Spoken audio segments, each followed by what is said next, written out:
तो इसको भूख हाँ। जब हमारी प्राण शक्ति क्षीण होने लगती है तब हमको भूख हम्म। प्यास उत्पन्न होती है ना। तो ये तो आप और मैं तो बराबर। नहीं करते, ये तो मन नहीं करता है। हम्म। तो ये आवश्यकता है, ये कामना नहीं है। लेकिन मैं ऐसा ही भोजन करूंगा, इसी प्लेट में हम्म। खाऊंगा, इसी रेस्टोरेंट में खाऊंगा, ये कामना है। ओके। क्योंकि आप उसके अलावा उसका सब्स्टिट्यूट कुछ भी कर सकते थे। लेकिन भूख अगर हाँ। लगी है तो भोजन का कोई सब्स्टिट्यूट है क्या? नहीं है। नहीं है। इसीलिए वो आवश्यकता है। और जिसका सब्स्टिट्यूट मिल जाएगा वो कामना है। ठीक है ना। बराबर। जैसे इस हम्म। तरह से हम छांटते चलेंगे तो हमको पता चलेगा। दूसरी चीज, दूसरी और कामना को पकड़ने का एक खास और तरीका है। कामना उसको कहते हैं जो कभी पूरी ना हो, जो कभी पूरी नहीं हो सकती है। हम्म। आप देखिए, आपके अंदर किसी चीज को पाने की कुछ भी इच्छा है, और वो आप उसको एक बार आपको मिल जाती है, मान लीजिए। ठीक है। हम्म। तो क्या आपको उसको दोबारा या और पाने की इच्छा है मन में? अगर एक उसकी बार वैल्यू प्राप्त कम हो करने के जाती बाद दोबारा या और पाने की अगर आपने इच्छा आई तो समझ लीजिए वो कामना ही है। है। जैसे आपने अगर भोजन किया, आपको भूख लगी, आपने भोजन किया, तो आपकी भूख तो मिट गई ना। बराबर। तो वो कामना नहीं है। लेकिन मैं इसी रेस्टोरेंट में खाऊंगा, हम्म। खाने के बाद उस रेस्टोरेंट में बार बार खाने की इच्छा मन में रह जाती है या नहीं? हम्म। रह रह जाती जाती है है। कि नहीं? हाँ। तो वो वो कामना सर है। आपने वो भाव बताया था सुनील भाई, कौन सा? जी। जो आपने एक वो भाव बताया था, इस भाव का नाम बताया था। भाव। हाँ। नहीं, जो मतलब खाना खाते उसका टेस्ट रह जाता है, उसके बारे में आपने वर्ड बताया हाँ, था। वो तो नहीं, वो तो दूसरी बात हुई। मतलब हाँ। टेस्ट भी हमारे अंदर भाव के रूप में ही रहता है। हम्म। कोई चाहे आप जिह्वा का स्वाद लो, या आप नाक से किसी फूल की गंध लो, या आप कान से किसी शब्द को लो, या आप अपने नेत्रों से किसी चीज को देखो, सब कुछ आपके बराबर। अंदर मेरे अंदर भाव के रूप में स्टोर होता है। हाँ। ये हाँ। एक दूसरी बात हुई, है ना। इस तरह से अगर हम बराबर। गहरी बातों को बिल्कुल अलग अलग और बिल्कुल अच्छे से नहीं पकड़ेंगे तो हम लोग इस तरह से शब्दों को, बातों को इंटेंगल करते रह जाएंगे बहुत बार। और कुछ हम्म। अभ्यास के बाद ये स्पष्ट हो जाता है ना। शुरू शुरू में दिक्कत हम्म। होती है लेकिन धीरे धीरे हो जाता है। अब देखिए, आप कुछ शब्दों को अब बिल्कुल गहराई से पकड़ने लगे हो कि नहीं? हाँ। है ना। तो शुरू शुरू में हाँ। जब आप पहली बार सुनोगे, चूंकि आपने उसको सुना ही फर्स्ट टाइम है, पहली बार है, तो आप देखेंगे कि आपकी वो स्मरण शक्ति में बहुत अच्छी तरह से नहीं बैठा।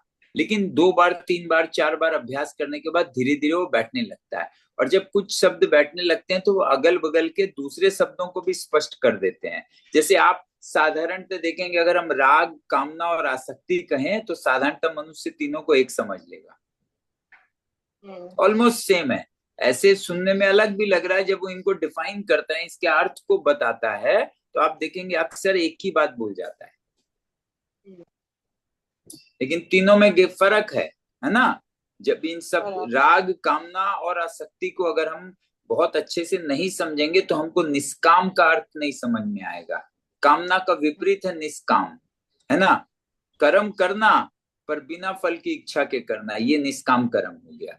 कर्म करना और बिना फल की इच्छा का अर्थ ही होता अपने लिए नहीं, औरों के लिए कर्म करना, बराबर। है ना। हाँ। औरों के लिए कर्म करना, अपने लिए नहीं। क्यों? क्यों? औरों के लिए क्यों करना? वही मतलब वो धन कामना रहित हो गया ना सर। हाँ, मगर औरों के लिए सबके लिए क्यों करना? टोटल। क्योंकि अगर टोटल हम कर दिया। अपने लिए कर्म करते हैं तो हम कर्म बंधन में फंस जाएंगे।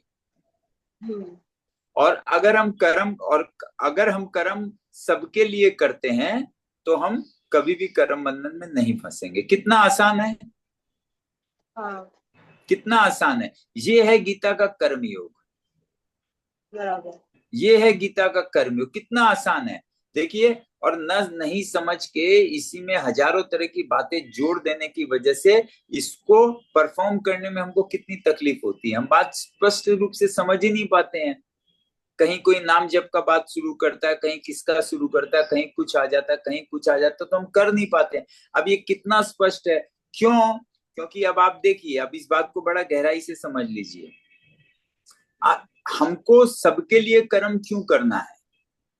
What is the reason behind this? इसके पीछे लॉजिक क्या है? ये लॉजिक ये कि संसार में जो कुछ भी बना है वो असल में अपने किसी काम नहीं आ सकता है। हर वस्तु, हर पदार्थ, हर प्राणी दूसरे के ही काम आ सकता है। सब कुछ एक तरह से एक ट्रांसफॉर्मर ही है। जैसे आप देखिए, पानी, पानी अपने किसी काम आ सकता है? नहीं आ सकते। नहीं आ सकता है। अब आप देखिए, कोई भी एक चेयर, चेयर अपने किसी काम आ सकती है? नहीं। इसी प्रकार से अगर आप देखेंगे तो दुनिया की कोई भी वस्तु अपने काम नहीं आ सकती, वो दूसरे के काम में आ सकती है। इसका बराबर। अर्थ ये हुआ कि वो कोई तरह से हम, जैसे हम मनुष्य हैं, हम ऑक्सीजन को ग्रहण करते हैं, we inhale oxygen and exhale carbon dioxide. Hmm. तो ऑक्सीजन चूंकि हमने नहीं बनाई है, वो पेड़ों ने हमको दी है, वो हमारे काम आती है, और हम उसको बदल कर कार्बन डाइऑक्साइड बना देते हैं जो पेड़ों के काम आती है। अगर इसको आप गहराई से देखें तो क्या हम ट्रांसफॉर्मर छोड़ के और कुछ है क्या? नहीं। और ये सांस की आने जाने की क्रिया अपने आप चल रही है।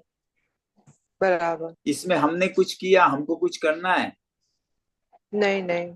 कुछ नहीं करना, अपने आप चल रही है। तो एक तरह से अगर आप अपने आप को गहराई से समझेंगे तो आप पाएंगे हम सब कोई ट्रांसफॉर्मर, ट्रांसफॉर्मर छोड़ के कुछ नहीं है। लेकिन यदि ट्रांसफॉर्मर ये सोच ले, ये गलत गलत बुद्धि उसमें आ जाए कि मैं तो अपने लिए करूंगा, तो क्या होगा? वो अप, मतलब वो अपने लिए फंक्शन नहीं कर पाएगा। He can not use his capability for himself. हाँ, ये तो हो ही नहीं सकता है। वो हाँ, अपने उसका तो यूज ही किसी नहीं है, काम वो आ भी अकेला नहीं रह सकता है, जाएगा। लेकिन ना आ भी नहीं सकता और वो ये सोच के कर्म करे कि मैं तो अपने लिए करूंगा, तो क्या होगा? बेड़ा हम्म। गर्क हो जाएगा, उसका जीवन खराब हो जाएगा। बराबर। अब देखिए, है ना? हाँ। अब सही ध्यान बात। से, ये बहुत महत्व की बात है, बड़ी साधारण बात है, यही गीता का कर्म योग है। अगर हम्म। आज तक आप देखो, आपने जितने मनुष्यों को आप जानते होंगे, कोई आपको कभी ये नहीं बोला, कोई ये नहीं बोलेगा कि सब यही कहते हैं हमें तो अपने लिए कर्म करना है ना? सेल्फ। हाँ। कोई पूजा हाँ। पाठ भी करता है तो वो बोलता है हम अपने लिए कर रहे हैं। हाँ। कुछ भी करता है तो मनुष्य को क्या भरम है? लेकिन आप साइंस, आप लॉजिकली देख के समझिए, क्या कोई अपने लिए कर्म कर सकता है? नहीं कर सकता। एक्चुअल में नहीं कर सकता है। लेकिन वो गलती से उसको अगर ऐसा लगता है कि मैं अपने लिए कर्म कर रहा हूं, तो वो कर्म के बंधन में फंस जाता है। सही बात। जैसे मान लीजिए कोई रस्सी कहीं पड़ी है, तो वो रस्सी आपको बांधती है, या आप जब तक रस्सी को उठाओगे नहीं, वो आपको बांध सकेगी? नहीं, पॉसिबल नहीं है। बिल्कुल इसी तरह कर्म मनुष्य को नहीं बांधते। हम कर्मों हम्म। से अपना संबंध जोड़कर खुद बंधते हैं। हम्म। कोई हमें नहीं बांधता, है ना? बराबर। कोई भी किसी को नहीं बांधता है, हम अज्ञानवश उससे और हमारे कर्मों से बंधने का जो प्रोसेस है उसी को आसक्ति कहते हैं, अटैचमेंट, इसी को हम चिपकना कहते हैं। हम खुद कर्मों से बराबर। चिपकते हैं, कर्म हमको नहीं चिपकाते हैं, हम चिपकते हैं। किस प्रकार चिपकते हैं? जो कर्म अपने लिए हो ही नहीं सकता उसको हम कहते हैं ये मेरे लिए है, मैं कर रहा हूं, मेरे लिए कर रहा हूं। नहीं? हम्म। बराबर। देखिए, ध्यान से समझिए बात को, बहुत आसान बात है। एक बार अगर आप इस बात को समझ गए तो आप समझिए आप गीता में बहुत गहरे उतर गए। इतना बात समझने हम्म। भर की बात है। भगवान बड़ा हम्म। जोर देकर इसी इसी तथ्य को समझाने का प्रयास कर रहे हैं पूरे तीसरे अध्याय में, हम्म। कि कर्म मनुष्य को नहीं बांधता है। हम आसक्ति की वजह से कर्म से बनते हैं, और आसक्ति का अर्थ क्या है? किसी भी चीज को अपना और अपने लिए मानना, अपना। हम्म। अब क्रिया कर्म, तो कर्म क्या है? कर्म अपने लिए तो है नहीं। और हम अगर ये कहते हैं हम कर्म अपने लिए करते हैं, यानी हमको कामना है फल की, तो क्या हुआ, हम कर्म से बंधे कि नहीं बंधे? बन जाते हैं। बन जाते हैं। और इसी बंधने की वजह से हमको परमात्मा की प्राप्ति नहीं होती है। हम्म। माने हमारे हमारे अंतःकरण में अशुद्धि आ जाती है, क्योंकि अब हम कर्म अपने लिए कर रहे हैं तो उसका फल भी हमको अपने लिए ही चाहिए, बराबर। है ना। और वो फल क्या हम्म। है? सुख की प्राप्ति। सुख हम्म। शरीर को मिले, या कोई हमारा मान बढ़ाई करे उससे कानों को मिले, किसी भी रूप में हमको सुख चाहिए। इसी को राग हम्म। कहते हैं। आसक्ति और सुख की इच्छा, कामना, और जो सुख एक बार बार बार मिल जाए उसको बार बार पाने की इच्छा को राग कहते हैं, है ना। राग, आसक्ति, बराबर। कामना, इसको बार बार बहुत अच्छे से सब समझ लीजिए। अगर आप इन शब्दों का अर्थ समझ रहे हैं, इसका मतलब आपने जो हमारे हमारे इस जीवन को नष्ट करने वाले जो जो जो अशुद्धियां हैं, आप उनको समझना आरंभ कर दिए। और अगर एक बार आपने अच्छे से समझ लिया तो आप इनसे पीछा भी छुड़ा पाओगे। हम्म। और आप इनको समझा ही नहीं तो जितने ही गाते रहो निष्काम कर्म करो, लेकिन ये शब्द भर है, हम कर कुछ नहीं पाएंगे। हम्म। लेकिन एक बार आपने आसक्ति क्या है ये समझ लिया तो आप अनासक्त होने की तरफ बढ़ने लग जाओगे। यानी किसी भी वस्तु को, इस दुनिया में कोई ऐसी वस्तु है जो आपके या मेरे कहने के मुताबिक चलती हो? नहीं है। कुछ भी नहीं है। जिस चीज को एक्सपायर होना है वो एक्सपायर हो गई, हम उसको कम प्रेम करें ज्यादा प्रेम करें कुछ करें, वो एक्सपायर होगी ही होगी। हाँ। एवरीथिंग विल एक्सपायर, है ना। तो अगर हम किसी राइट। चीज को बहुत ज्यादा क्लोज मानते हैं तो क्या वो हमारे हमको हम हमारे क्लोज मान लेने से अपना एक्सपायरी बदल देती है क्या? नहीं बदलती है। इसका मतलब वो अपनी नहीं है। अपने उसको हम्म। यूज कर सकते हैं, ये एक और बात है। हम्म। हम उसका व्यवहार कर सकते हैं। अब हम अपने नाक से ऑक्सीजन लेते हैं और छोड़ देते हैं, तो हमने उस ऑक्सीजन का व्यवहार किया है, ऑक्सीजन हमारी नहीं हो गई। हम्म। नाक जिससे हमने ऑक्सीजन को ग्रहण किया वो नाक हमारा नहीं हो गया, हमने नाक का व्यवहार लिया है। गौर से देखिए हम्म। बात को, है ना। सब। इसी प्रकार से हम्म। जिस जिस चीज का आपने व्यवहार किया है वो जो वो आपकी नहीं हुई और आप अपना मान लिए, यही तो आसक्ति है। इसी को चिपकना राइट। कहते हैं। मेरी हो नहीं सकती और मैं मेरा कह रहा हूं, इसी को आसक्ति कहते हैं, आसक्ति ठीक है ना। बोलते हैं। और जो अनासक्त हम्म। होगा वो ये समझ लेगा कि इस संसार में कोई भी वस्तु मेरी नहीं है, मेरे व्यवहार के लिए जरूर है पर मेरी नहीं है। ये अनासक्त होना है, बराबर। आसक्ति से छूटना बराबर। है ना। जो हम्म। इस संसार की क्रिया मेरे लिए नहीं है, इस क्रिया का फल मुझे नहीं चाहिए, इस प्रकार के भाव को उत्पन्न करके जो कर्म करेगा उसका कर्म निष्कर्म हो जाएगा। यानी निष्काम भाव से वो कर्म करेगा। जो भी मनुष्य निष्काम भाव से कर्म करेगा वो कभी भी कर्म हम्म। बंधन में नहीं फंस सकता है। हम्म। उसका अंतःकरण शुद्ध हो जाएगा। और इस तरह से बराबर। निष्काम भाव से कर्मों का अनुष्ठान करते करते एक दिन हमको आत्मज्ञान प्राप्त हो जाएगा। आत्मज्ञान हम्म। यानी अपने उस निर्विकार क्या? स्वरूप का बोध, अपने उस अविनाशी स्वरूप का बोध। हम्म। और उस अविनाशी स्वरूप का बोध करने के लिए कौन कौन से उपाय हैं? एक उपाय है ज्ञान मार्ग। वहां पर हम्म। कर्म मैं नहीं करता का बोध है। और कर्म योग में क्या, कर्म तो मैं करता हूं पर अपने लिए नहीं करता हूं, सबके लिए करना है। क्यों? क्योंकि ये सृष्टि का निर्माण ही इस प्रकार से हुआ है, सब एक दूसरे का परस्पर सहयोग करेंगे, है ना। बराबर। और ये पूरी सृष्टि एक बहुत बड़े यंत्र के समान है, जिसमें हम एक छोटे से पुर्जे हैं। और पुर्जा बराबर पूरे से। यंत्र के लिए ही कार्य कर सकता है, अपने लिए इंडिविजुअली या स्वतंत्र रूप से वो अपने लिए कुछ नहीं कर सकता, बराबर। करना चाहकर भी नहीं कर सकता, क्योंकि हम सब, हमारी कोई फ्री विल नहीं है। आप इसको भी गहरे में देखेंगे तो पाएंगे हम प्रकृति के तीन गुणों के वश में आकर अवश्य होकर कर्म करते हैं, हमारी फ्री विल नहीं है। हाँ। इसीलिए कर्म अपने लिए करना कर्मों से बंधना है, यही आसक्ति है। और कर्म अपने लिए नहीं, पूरे यंत्र के लिए करेंगे या सबके हित के लिए करेंगे, ये निष्काम भाव है। इस प्रकार कर्म करने से हम कर्म बंधन से नहीं बंधेंगे। दूसरे शब्दों में, इस प्रकार से कर्म करते करते हमारा अंतःकरण शुद्ध हो जाएगा और शुद्ध अंतःकरण से हमको अपने आत्म स्वरूप का बोध होगा, बराबर। यानी आत्मा का बोध हो जाएगा। लक्ष्य यही है, इसकी प्राप्ति हो जाएगी, है ना। अब हम शॉर्ट में ये देखते हैं कि तीसरे अध्याय में हमने क्या समझा, फिर हम आज चौथे अध्याय का आरंभ करते हैं, ठीक है ना। ठीक ठीक सर। हाँ, तो तीसरे अध्याय में हमने ये देखा कि अर्जुन जो है कर्तव्य कर्मों का त्याग करने पर विशेष जोर दे रहा है।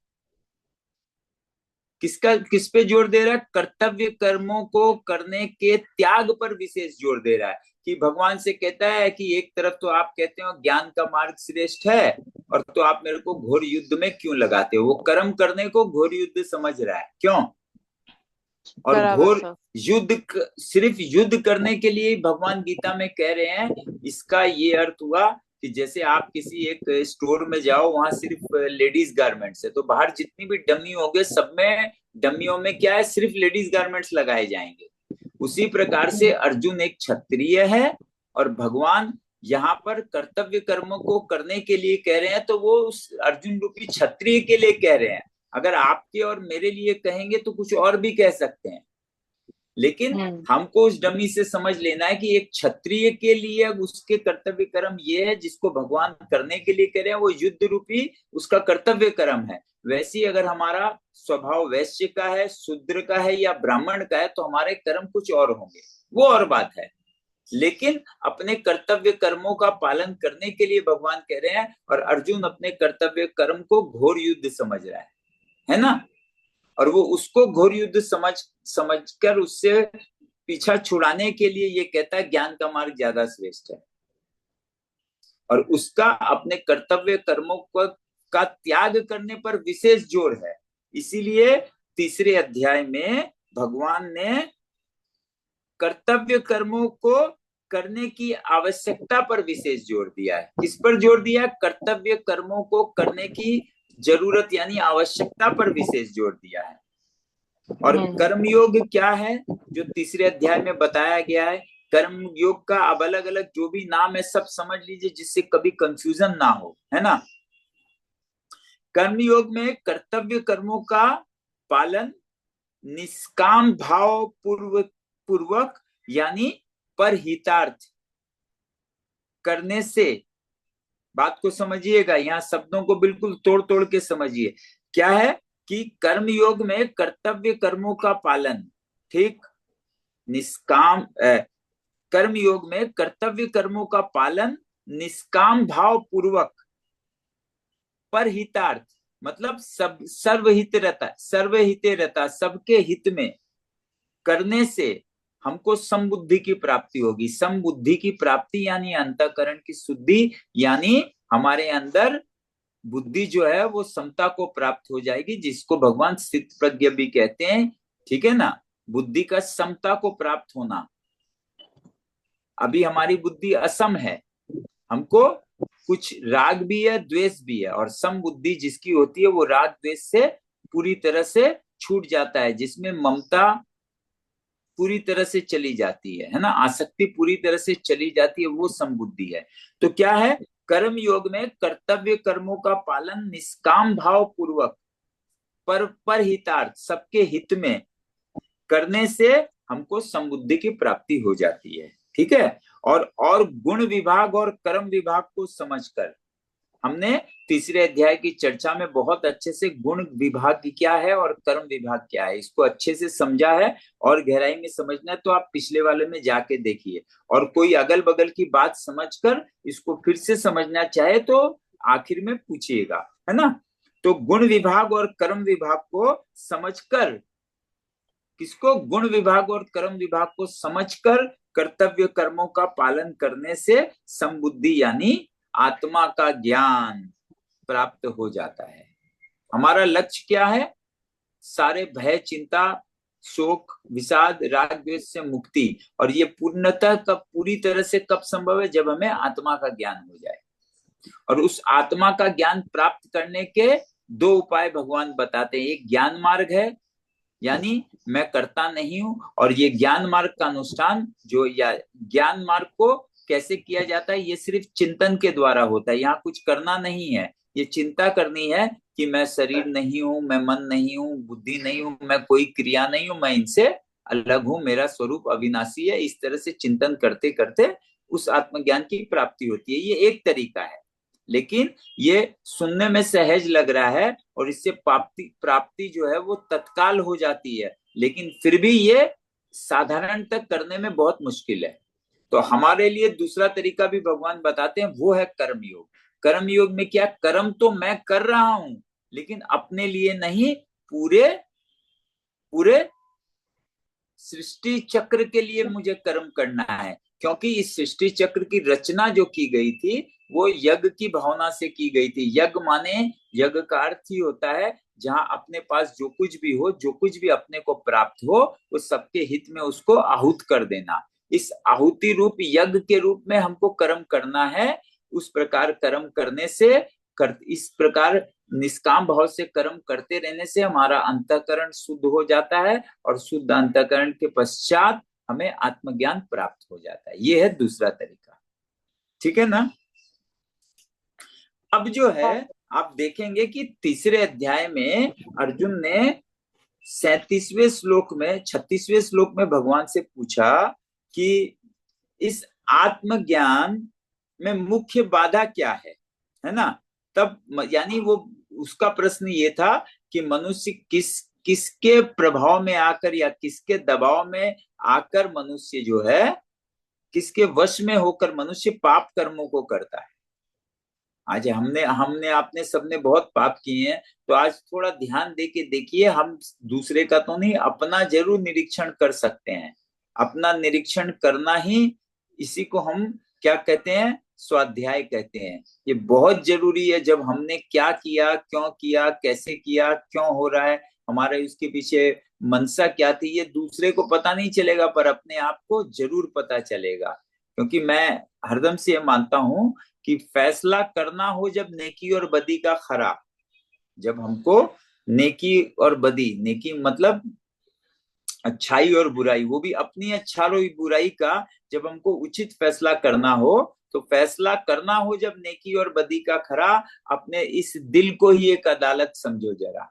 तो हमको अपना स्वाध्याय करना है, अपना निरीक्षण करना है कि मैंने ये कर्म किया, इसके पीछे मेरा क्या मोटिव था, क्या इंटेंशन था, ये किसी और को पता चल ही नहीं सकता है। अपनी अदालत में खुद ही जज बन जाइए और खुद ही आप मुजरिम भी बन जाइए और वकील भी खुद बन जाइए, तभी आपका फैसला परफेक्टली आएगा। बाहर किसी चीज की जरूरत नहीं है, चिंतन से होगा। इसी को स्वाध्याय कहते हैं। स्वाध्याय करते करते मनुष्य का अंतःकरण अशुद्धि मुक्त हो जाता है।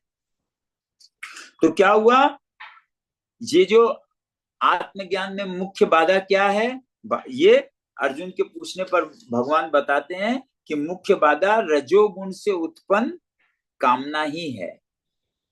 क्या है, रजोगुण से उत्पन्न कामना है। हमारे अंदर तीनों प्रकार के गुण है, जिसमें रजोगुण से कामना उत्पन्न होती है। और रजोगुण से उत्पन्न यही कामना जो है, यही हमारे आत्मज्ञान में मुख्य बाधा है। और ये क्या करती है, ये कामना, जब हमारे अंदर कामना प्रबल हो जाती है, तो हमारे विवेक या बुद्धि को, विवेक बुद्धि को आच्छादित कर लेती है, आच्छादित कर देती है, यानी उसके आगे पर्दा डाल देती है। पर्दा डालने का अर्थ हुआ, हमें क्या उचित है क्या अनुचित है, इसका हम फैसला भूल जाते हैं, है ना। और अब आप इसके बाद देखिए कि काम्य वस्तुओं की, जो भी वस्तु हमको कामना में रहती हैं, काम्य वस्तु यानी जो हमारी कामना में जो कुछ भी है, काम्य वस्तुओं की प्राप्ति हो जाने पर हमारी कामना और बढ़ती है। ये आप अब कामना को बिल्कुल अच्छी तरह से जांच के देख लीजिएगा। जिस वस्तु को प्राप्त, एक बार आप में कामना हुई, आपने प्राप्त किया, और प्राप्त होने के बाद उसकी प्राप्ति की कामना और बढ़ जाए, तो समझ लीजिएगा वो प्योर कामना है ना। और ये कामना और बढ़ जाती है, और इस कामना में अगर बाधा पड़ जाए तो हमको क्रोध उत्पन्न हो जाता है। जैसे ही हमारी कामना में बाधा पड़ता है, हमको क्रोध उत्पन्न हो जाता है ना। और अब इन सब से छूटने का उपाय भगवान क्या बताते हैं? इस कामना कामना अभी तब उसके बाद भगवान कहते हैं ये कामना से ही क्रोध उत्पन्न होता है, और ये कामना और क्रोध यही दोनों मिलकर मनुष्य से पाप कर्म करवाते हैं। हम जब क्रोधित होते हैं तो देखिए उल्टा सीधा कर्म कर डालते हैं। जब हमारी कामना रहती है तो कामना की पूर्ति के लिए हम तरह तरह के पाप कर्मों में लिप्त होते चले जाते हैं, है ना? अपने आप को जांच के देखना है, किसी और को नहीं। कभी पता नहीं चलेगा, वरना टाइम वेस्ट हो जाएगा। सिर्फ अपने आप का ही हम निरीक्षण कर सकते हैं, और अपने अंदर हमने क्यों किया, कैसे किया, सबको भूल के सिर्फ अपना स्वाध्याय में लग जाइए। आप देखेंगे धीरे धीरे आपको बहुत सारी गहरी बातों का ज्ञान होने लगा। तो अब क्या हुआ? अब ये जो कामना रूपी जो हमारा सबसे सबसे दुर्जय शत्रु है, दुर्जय मतलब जिसको जीतना लगभग असंभव जैसा है, ये जो कामना रूपी दुर्जय शत्रु जो हमारा है, इस कामना रूपी शत्रु का नाश हम कैसे कर सकते हैं? तो अगर आपको किसी भी शत्रु का या टेररिस्ट को खत्म करना है तो आपको क्या करना पड़ेगा? सबसे पहले वो कहाँ रहता है उसके अड्डे का पता लगाना पड़ेगा, है ना? जैसे हम जब भी सिनेमा देखते हैं तो लास्ट में नहीं बोलते, थोड़ा होता बोले उसके अड्डे का पता चल गया, चलो अब पुलिस पहुंचेगी, अटैक किया जाए। तो अब भगवान यहाँ बता रहे कामना रूपी जो हमारा सबसे खतरनाक, सबसे प्रबल शत्रु है, दुर्जय शत्रु है, इसका वास स्थान यानी अड्डा जो है ये हमारा मन, इंद्रिय और बुद्धि है। इंद्रिय, मन और बुद्धि ही इसका वास स्थान है। ये कामना जो है ये इंद्रिय, मन और बुद्धि में ही रहता है। क्यों, कैसे रहता है? क्योंकि इंद्रियों, मन और बुद्धि को, मन से बुद्धि को कंट्रोल करके इंद्रियों के द्वारा बाहर के विषयों में सुख प्राप्त कराने की ये कोशिश करता है। यही तो कामना करता है ना। हमको कोई भी वस्तु का अगर सुख मिले तो कैसे मिलेगा? अपने इंद्रियों के द्वारा ही तो मिलेगा। तो ये जो कामना रूपी शत्रु है ये हमारे मन को कंट्रोल करके बुद्धि को ढक कर यानी आच्छादित कर कर, पर्दा, बुद्धि के आगे पर्दा डालकर और इंद्रियों के द्वारा विषयों का सुख लेने में कामना रूपी शत्रु हमको लगा डालता है, और इस प्रकार हम पाप कर्म करते चले जाते हैं। तो ये तो हमको पूरा प्रोसीड्यूर समझ में आ गया, कैसे हम करते हैं और क्या होता है। अब आइए इसको रोकने का भगवान क्या उपाय बताते हैं। तब भगवान कहते हैं कि मनुष्य को ये चिंतन करना चाहिए कि जो हमारा शरीर है उससे श्रेष्ठ हमारी इंद्रियां हैं। जैसे अगर हमारा पूरा शरीर है और हम अपनी इंद्रियों को समझें, असल में हम जो आंख आंख को आंख रूपी इंद्रिय मानते हैं, ये जो सामने सामने दिखाई दे रही है ये सिर्फ दरवाजा है। जैसे अगर मैं आपके घर में आना चाहूं तो आप मुझे दरवाजा दिखाओगे, पर दरवाजा तो सिर्फ घर का दरवाजा है, दरवाजे से ही आप अंदर आते हो, इसलिए हम बहुत बार दरवाजे को ही घर मान लेते हैं। उसी प्रकार ये जो आंख, कान, नाक हमारी इंद्रिय हैं, ये सिर्फ दरवाजे मात्र, असल में इंद्रिय जो है वो काफी सूक्ष्म है। इससे इसके इससे बहुत सूक्ष्म और श्रेष्ठ है। सूक्ष्म को ही श्रेष्ठ मान लिए। क्यों? ये हमने सूक्ष्म और स्थूल को समझा, इससे आप सूक्ष्म का अर्थ समझ रहे हैं। और श्रेष्ठ मतलब जो जिससे ज्यादा अधिक सूक्ष्म है, उसका जो अधिक सूक्ष्म है उस पर कम सूक्ष्म का कोई अधिकार नहीं होता है, उसका कोई भी उस पर पावर नहीं चलता, इसीलिए वो उससे श्रेष्ठ है।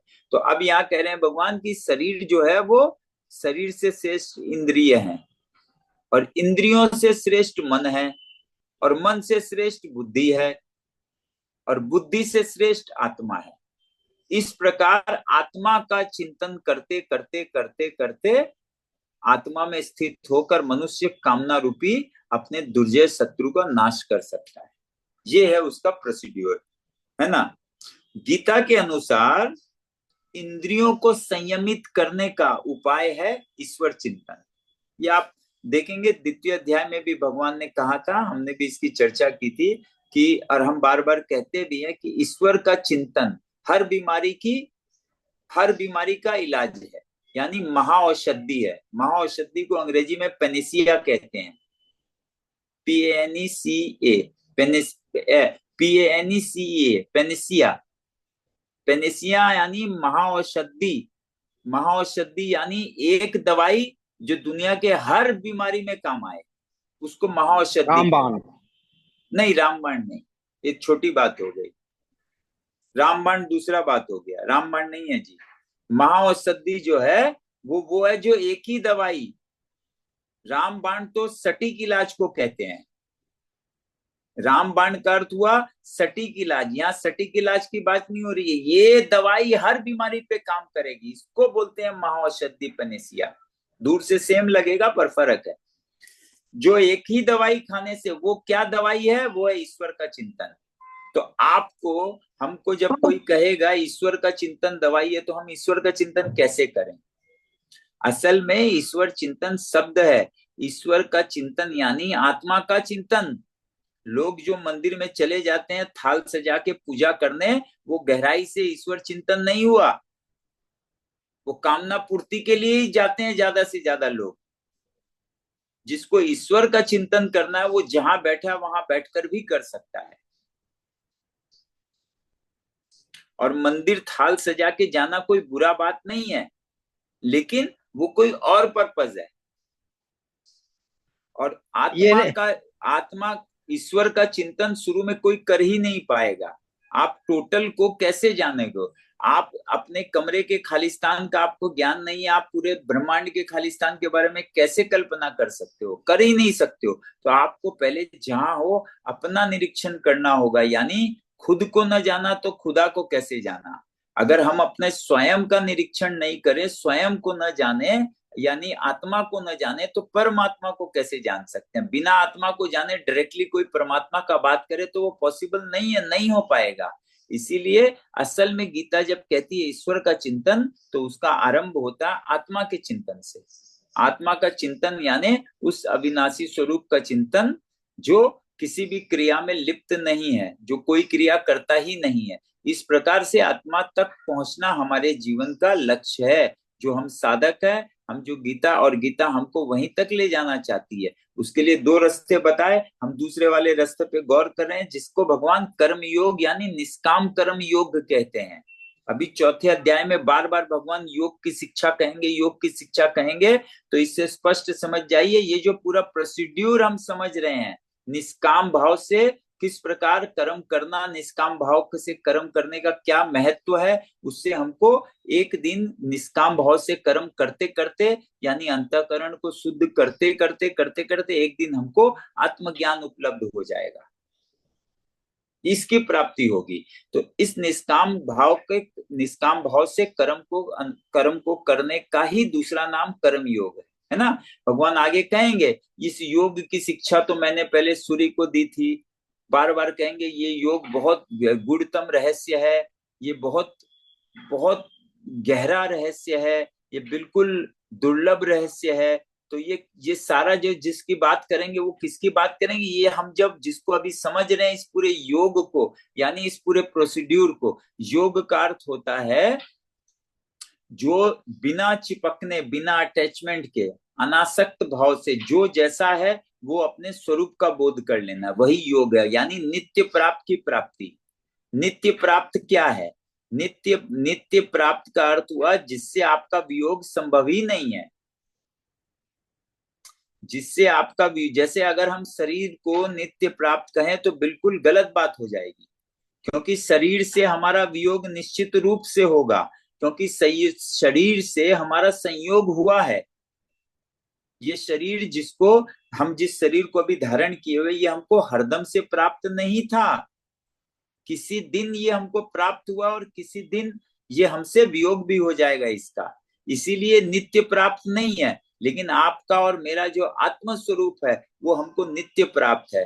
उस स्वरूप, नित्य प्राप्त स्वरूप को की उपलब्धि हो जाना ही योग है। वास्तविक योग का अर्थ यही है, उस नित्य प्राप्त स्वरूप का बोध हो जाना ही योग है। और ऐसे हम योग को समझने के लिए तरह तरह की काफी बातें कर सकते हैं, है ना। जैसे जैसे हमारा स्तर बढ़ता है वैसे ही हम उसके और गहरे, जैसे हम नहीं कहते गहरे सागर के मोती, जितने आप सागर में गहरे जाओगे उतने ही आपको मूल्यवान मोती प्राप्त होगा। उसी प्रकार आप पहले योग का अर्थ हम ये लगाए कि जुड़ना, फिर हमने योग का और अर्थ लगाया जो कि अपनी जगह कोई भी गलत नहीं, लेकिन अब जाते जाते हम योग का अर्थ क्या समझ रहे हैं, जिसकी नित्य प्राप्ति है उसी से योग संभव है। यानी वहां चिपकने की जरूरत नहीं है, वहां अटैचमेंट की जरूरत नहीं है, और जिससे नित्य प्राप्ति नहीं है उसको अपने आप को वो मानना या उसको अपना मानना, यही तो चिपकना है, यही आसक्ति है। और इसी आसक्ति से हमको मुक्त होना है। इस आसक्ति से मुक्त होने का क्या उपाय? एक तो आत्म का ज्ञान होना कि मैं क्रिया नहीं करता हूं, एक उपाय, इससे तत्काल उपलब्धि हो जाएगी। पर ये उपाय हमारे लिए शुरू में नहीं हो सकता है, ये स्टेज 2 है। स्टेज 1 क्या है? स्टेज 1 है कि मैं कर्म अपने मैं ही कर रहा हूं, पर अपने लिए नहीं करूंगा, अपने लिए नहीं कर सकता हूं, क्योंकि मैं टोटल के साथ जुड़ा हुआ हूं, मैं पूरी मशीन का एक हिस्सा मात्र हूं, है ना। और मैं अपने लिए कुछ भी इंडिविजुअली नहीं कर सकता, मैं इस मशीन के लिए क्रिया करूंगा या कर्म करूंगा। इस प्रकार से कर्म करने से मनुष्य आसक्त नहीं रहता, क्योंकि जब मैं अपने लिए क्रिया नहीं कर रहा हूं, अपने लिए कर्म नहीं कर रहा हूं, तो मेरा उसके साथ चिपकने का मेरा कोई प्रयोजन भी नहीं है, मैं चिपक भी नहीं रहा हूं। लेकिन जब मैं ये मानूं कि मैं क्रिया अपने लिए कर रहा हूं, मैं कर्म अपने लिए कर रहा हूं, क्योंकि फल मुझे ही चाहिए, तो मैं उससे चिपक गया, क्योंकि मेरा उस और कर्म का स्वरूप एक नहीं है, कर्म क्रिया है और मैं निष्क्रिय हूं। तो इस प्रकार से उससे चिपकने का प्रयास है, और अपने स्वरूप का बोध हो जाना ही नित्य प्राप्ति है, यानी योग है। ठीक है ना। इसको बार बार सुन के समझिएगा, आगे और हम तरह तरह की इन्हीं बातों को अलग अलग तरीके से जब समझेंगे, तब हमारी स्पष्टता इन विषयों में, इन बातों में गहरी पकड़ती चली जाएगी। एक बार में ये बातें समझ में नहीं आ सकती हैं, किसी को नहीं आई आज तक। बार बार प्रयास करने पर ऐसा कोई नहीं है जिसको समझ में नहीं आएगी, लेकिन बार बार प्रयास करना होगा। एक बार हल्का सा सुन के हमको तो क्या लगता है, हम तो सुन लिया, हमने तो बात समझ लिया। नहीं जी, नहीं हो पाएगा। किसी का नहीं हुआ है, किसी का नहीं हो सकता है। आपको बार बार समझना पड़ेगा। पहले बार में थोड़ा सफाई होगा, फिर कुछ और होगा, फिर कुछ और पकड़ाएगा, ऐसे करते करते किंतु एक दिन जरूर हो जाएगा।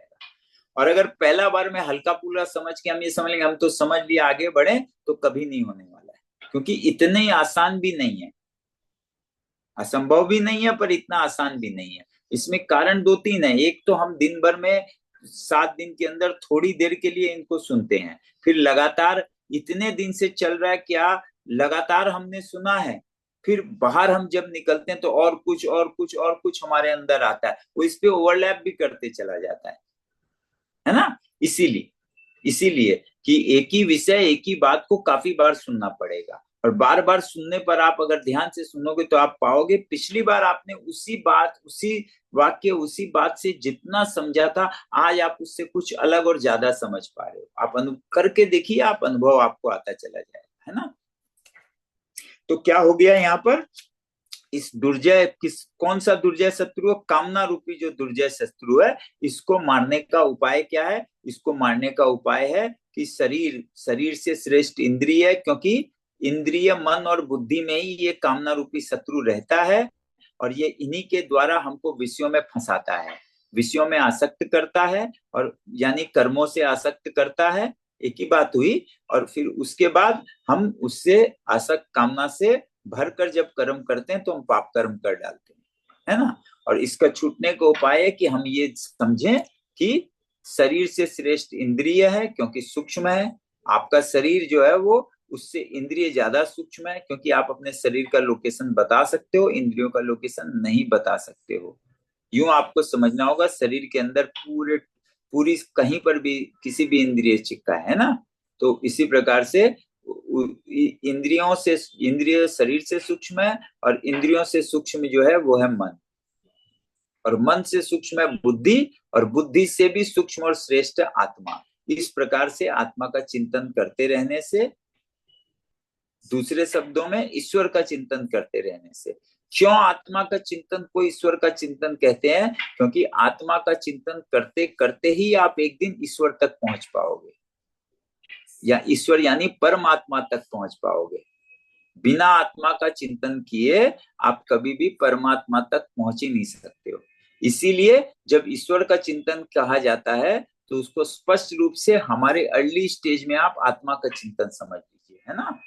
इसी प्रकार से आत्मा का चिंतन करते करते हम एक दिन निष्कर्मता को प्राप्त हो सकते हैं, यानी हमको आत्मज्ञान हो सकता है। और जगत, और एक बात इसमें कर्म योग में क्या समझने की है कि जगत का एक एकत्व है, यह समझकर कर्म करने को वास्तविक निष्काम कर्म योग अथवा ज्ञान कीर्ति यज्ञ कहते हैं। क्या कहते हैं? निष्काम कर्म योग या ज्ञान कीर्ति यज्ञ। कर्म सबके लिए करने से ही अपना यानी आत्मा का नित्य योग प्रकट हो जाता है ना। ये शब्द को सुनने में आसान लगेगा पर समझने में, काफी समझने पर ही अंदर बैठेगा। क्या कि कर्म सबके लिए करने से, सबके लिए करना, निष्काम भाव से करना, आसक्ति का त्याग करके करना, कामना का त्याग करके कर्म करना, सब एक बात है। तो कर्म या सर्वहिते करना, पर हितार्थ कर्म करना, तो कर्म सबके लिए करने से ही अपना अपना यानी आत्मा का नित्य योग, नित्य मतलब जो सर्वथा सर्वथा है, जिसमें कोई गड़बड़ कोई परिवर्तन नहीं हो सकता है, उस नित्य, वो नित्य योग यानी योग प्रकट हो जाता है। अभी क्या है? अभी भी वो है, वो अभी कहीं गया नहीं है, कुछ नहीं हुआ उसको, लेकिन अभी हमारे सामने वो अप्रकट है। क्यों अप्रकट है? इसका उदाहरण भी आप तीसरे अध्याय में देखा था ना। जैसे अगर हम दर्पण में अपना प्रतिबिंब देखना चाहे और दर्पण में मैल पड़ जाए, धूल आ जाए बहुत, तो क्या हमको कुछ दिखाई देगा? नहीं देगा। ठीक उसी प्रकार से हमको अपना आत्म स्वरूप यानी हमारा अपना जो निजी स्वरूप है, आत्मा का जो बोध है, ज्ञान है, वो अप्रकट है। क्यों अप्रकट है? क्योंकि हमारे अंतःकरण में अशुद्धि है, इसीलिए वो अप्रकट है। और ये जो अशुद्धि है, वो कामना जो है, वो कामना हमारी बुद्धि को ढककर हमारे अंदर वो अशुद्धि पैदा कर रही है। वो अशुद्धि को उत्पन्न की है किसने? कामना ने। कामना ने हमारे बुद्धि विवेक को ढक दिया, जिससे हम अपने आत्म स्वरूप को नहीं जान पा रहे, है ना। तो इसका अर्थ एक एक शब्द में अगर ले तो भगवान ने तीसरे अध्याय में निष्काम कर्म योग को करने के प्रयोजन को हमको समझाया है। निष्काम कर्म यानी कर्म योग को करने के प्रयोजन को, उसकी आवश्यकता को हमको समझाया है। और अब हम चौथे अध्याय का आरंभ कर रहे हैं, जहां पर भगवान हमको इस कर्म योग यानी याज्ञिक भाव से कर्म करने के तत्व के बारे में बता रहे हैं कि ये तात्विक रूप से क्या है, इसका तत्व क्या है। पहले उसके करने के आवश्यकता को बताया तीसरे अध्याय में, और चौथे अध्याय में भगवान कहेंगे कि ये जो यज्ञ रूपी कर्म हमको करना है या याज्ञिक भाव से कर्म करना है, इसका तात्विक ये तत्व से क्या है, इसको समझाएंगे। ठीक है ना। तो चौथे अध्याय का नाम है ज्ञान कर्म संन्यास योग, और तृतीय अध्याय का नाम था कर्म योग, और दूसरे अध्याय का नाम था सांख्य योग, और प्रथम अध्याय का नाम था अर्जुन विषाद योग। ये अध्याय के जो नामकरण है, इस पे आप विशेष ध्यान रखिएगा। इन नामकरण को समझने से ही उसके आपको तत्व का ज्ञान होगा। कि पहले पहले ये देखिए, तस्वीर में ही समझ में आता है कि अर्जुन डिप्रेस्ड है ना। और ये डिप्रेशन को प्राप्त हुआ, उसका डिप्रेशन उजागर हुआ, इसीलिए प्रथम अध्याय का नाम था, नामकरण किया गया अर्जुन विषाद योग। और दूसरे में भगवान ने इस विषाद रूपी बीमारी को हटाने के दो उपाय बताए, एक ज्ञान मार्ग और दूसरा कर्म मार्ग। तो ज्ञान मार्ग को एक शब्द में सांख्य कहते हैं, और कर्म मार्ग यानी कर्म योग को एक शब्द में योग कहते हैं। इसीलिए दोनों अलग अलग है, पर दोनों को जोड़कर द्वितीय अध्याय का नाम है सांख्य योग। और तीसरे अध्याय में कर्म योग को करने की आवश्यकता के बारे में बताया है, इसीलिए तीसरे अध्याय का नामकरण पड़ा कर्म योग। और अब चौथे अध्याय का नाम है ज्ञान कर्म संन्यास योग। ज्ञान कर्म संन्यास, संन्यास का अर्थ होता है नाश, सम्यक नाश, जिस प्रकार से नाश होना चाहिए वैसा नाश करना। तो कर्म का नाश क्या चीज में होता है? ज्ञान में होता है। यानी ज्ञान की प्राप्ति हो जाने पर मनुष्य को जो कर्म करने हैं उसका नाश हो जाता है। यानी कर्म तो करेगा, पर जो कर्तव्य कर्म है उसका नाश हो जाएगा, मतलब उसका कोई कर्तव्य नहीं बचेगा। इसी अध्याय में भगवान विशेषता बताएंगे कि अकर्म क्या होता है। कर्म, विकर्म और अकर्म बताएंगे। तो वो अकर्म तक पहुंचना यानी कर्मों का ज्ञान में समाहित हो जाना, ये इसीलिए इस अध्याय का नामकरण पड़ा है ज्ञान कर्म संन्यास योग। अब हम जब इसको समझेंगे तब हमको समझ में आएगा कि कर्मों का सम्यक रूप से नाश ज्ञान में कैसे हो जाता है ना। तो इस चौथे अध्याय में हम देखेंगे कि इसमें गीता जो है इस चौथे अध्याय में ये बताएगी कि यज्ञ कितने प्रकार के होते हैं, है ना। आ रहे हम पहले श्लोक को ही लेंगे। पहले एक बार मूल में हम ये जान लेते हैं कि चौथे अध्याय में गीता हमें क्या बताना चाहती है, यानी यज्ञ को तत्व से किस प्रकार से बताना चाहती है ना। हाँ, और कोई भी एक अध्याय में सिर्फ वही बात होगी ऐसा नहीं है, पर मुख्यतः वही बात होगी। किसी भी अध्याय में जो मुख्य मुख्य बात होती है उसी के अनुसार उसका नामकरण किया जाता है ना। ऐसा नहीं कि उसमें इधर उधर की थोड़ी दूसरी बात ना हो, होती है, पर जो मुख्यतः होती है नामकरण उसी की वजह से किया जाता है।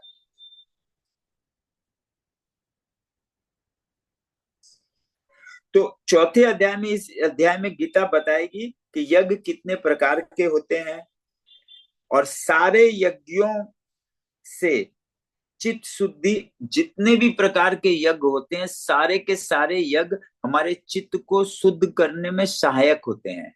चित्त शुद्धि यानी अंतःकरण में जो हमारे मलिनता आ गई है, मैल आ गया है, उसको साफ करने में सहायक होते हैं।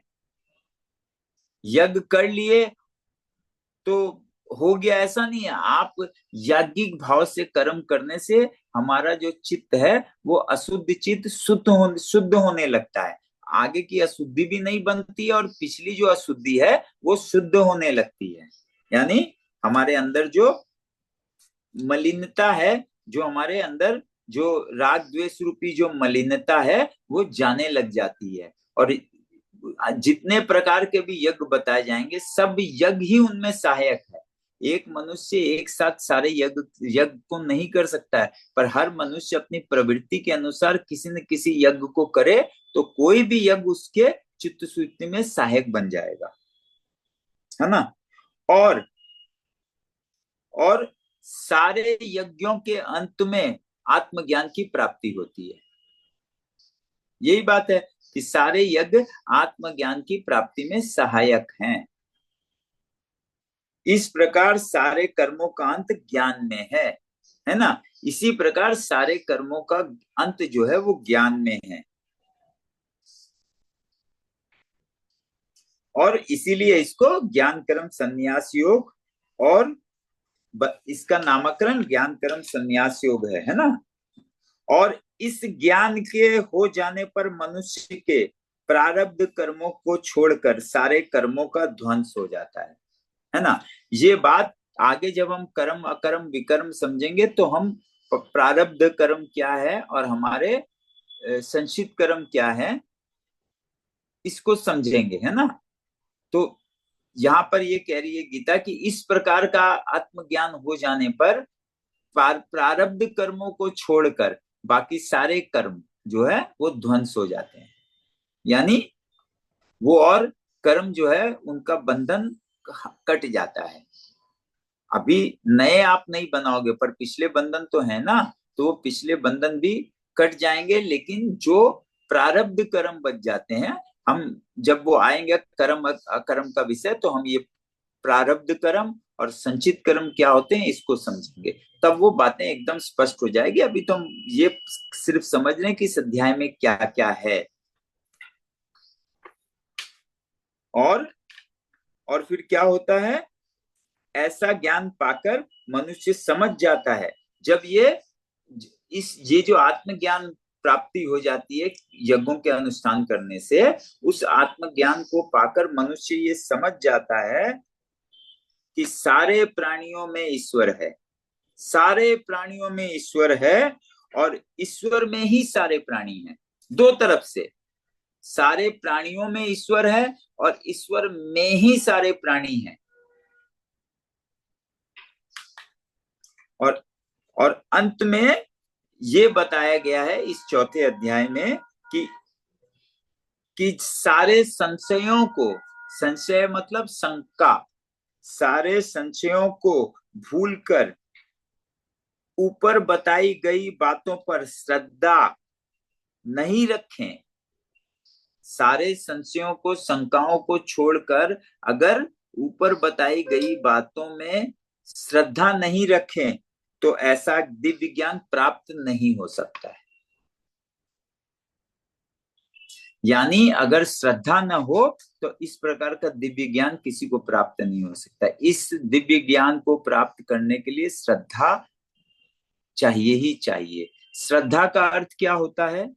श्रद्धा का अर्थ होता है जैसे किसी जैसे हमको किसी विषय में कोई जानकारी नहीं है और हम किसी से सुनना आरंभ करते हैं, तो हम जानते भी नहीं है, और अगर कोई बता रहा है और हमको श्रद्धा नहीं हो, जैसे फॉर एग्जाम्पल आप स्कूल में गए, सबसे पहले आपको किसी ने ए बताया या क बताया, ये क है, तो आप जानते थे क्या क क्या है?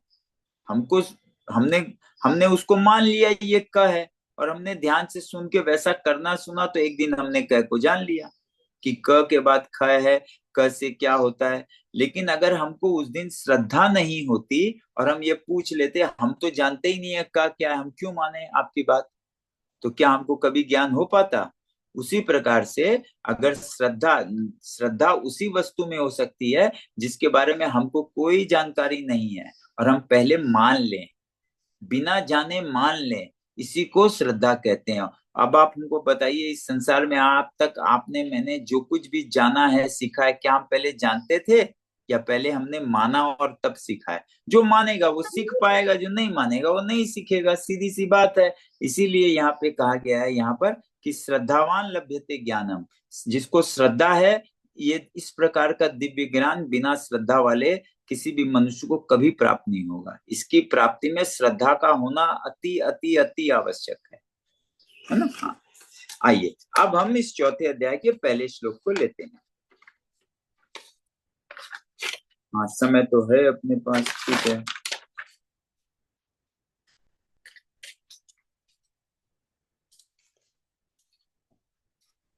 हाँ, पहले श्लोक में श्री भगवान कहते हैं कि मैंने इस अविनाशी योग यानी कर्म योग को, देखिए मैंने इतनी बातें यही की कि जब ये योग कर्म योग आए, ये आपकी बुद्धि में बिल्कुल स्पष्ट होना चाहिए कि ये योग या कर्म योग है क्या। अब हम इसको कंफ्यूज्ड वे में लेके आगे बढ़ेंगे तो कोई फायदा नहीं होने वाला है, फिर क्लैश कर जाएंगे।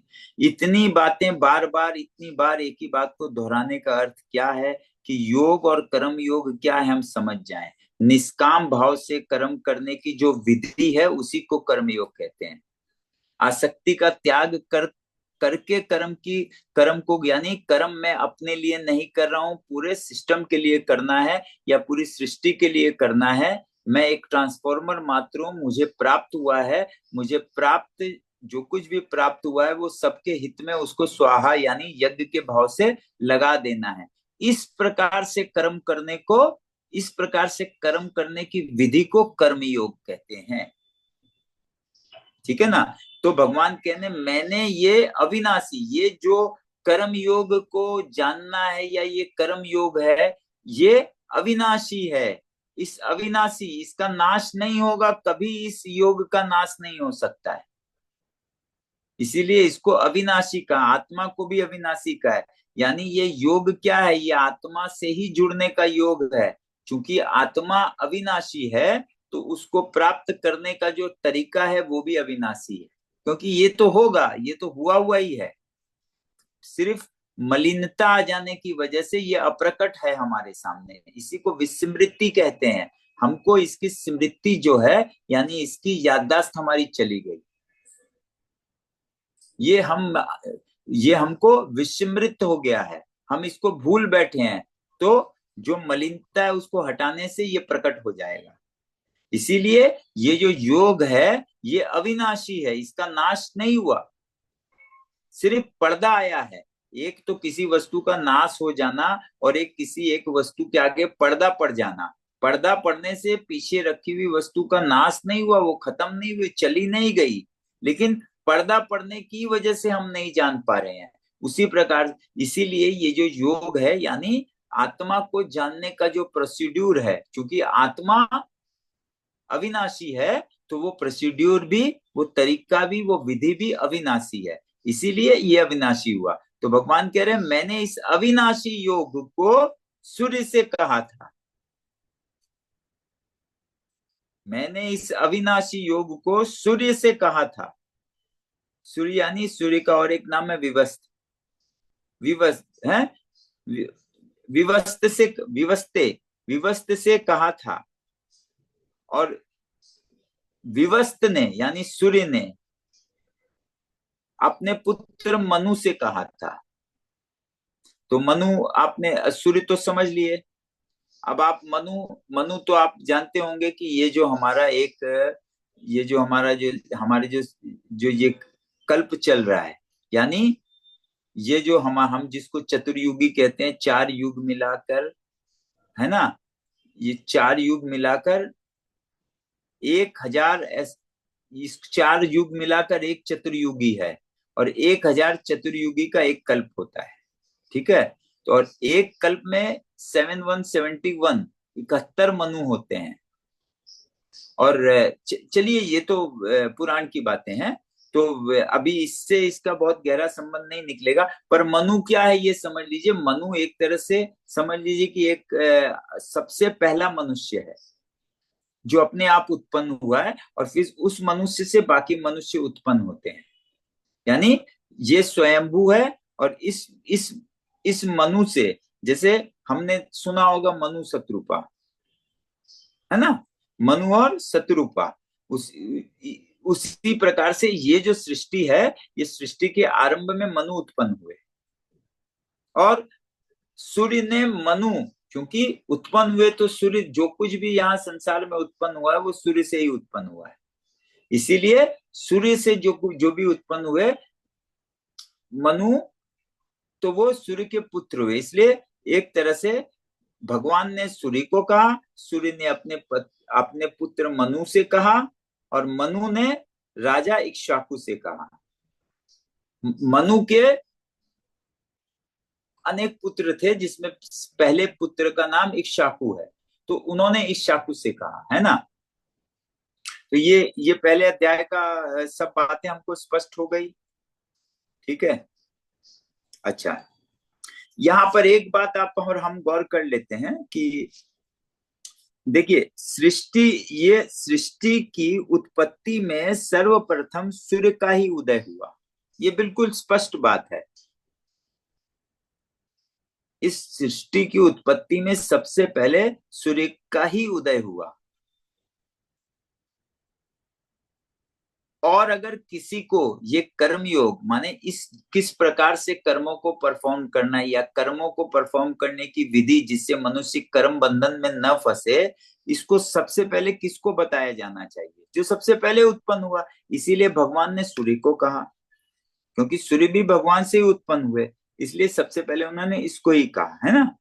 तो अब और ये क्या है, सूर्य को कर्म योग यानी निष्काम भाव से कर्तव्य कर्मों का पालन करने की शिक्षा, है ना, निष्काम भाव से कर्तव्य कर्म का पालन करने की शिक्षा, इसी को तो योग कह रहे हैं।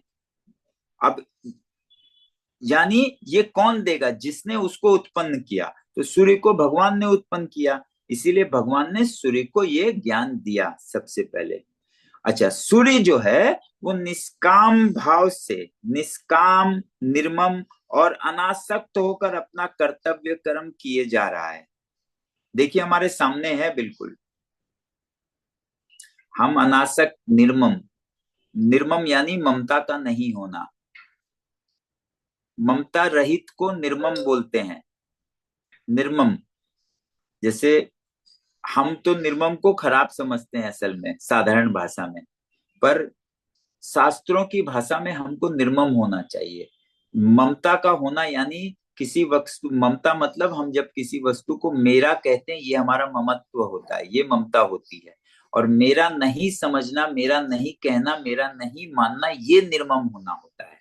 अगर सूर्य किसी को मेरा कहता तो बताइए, खूब गर्मी में उसी पर और गर्मी छोड़ता? नहीं देता।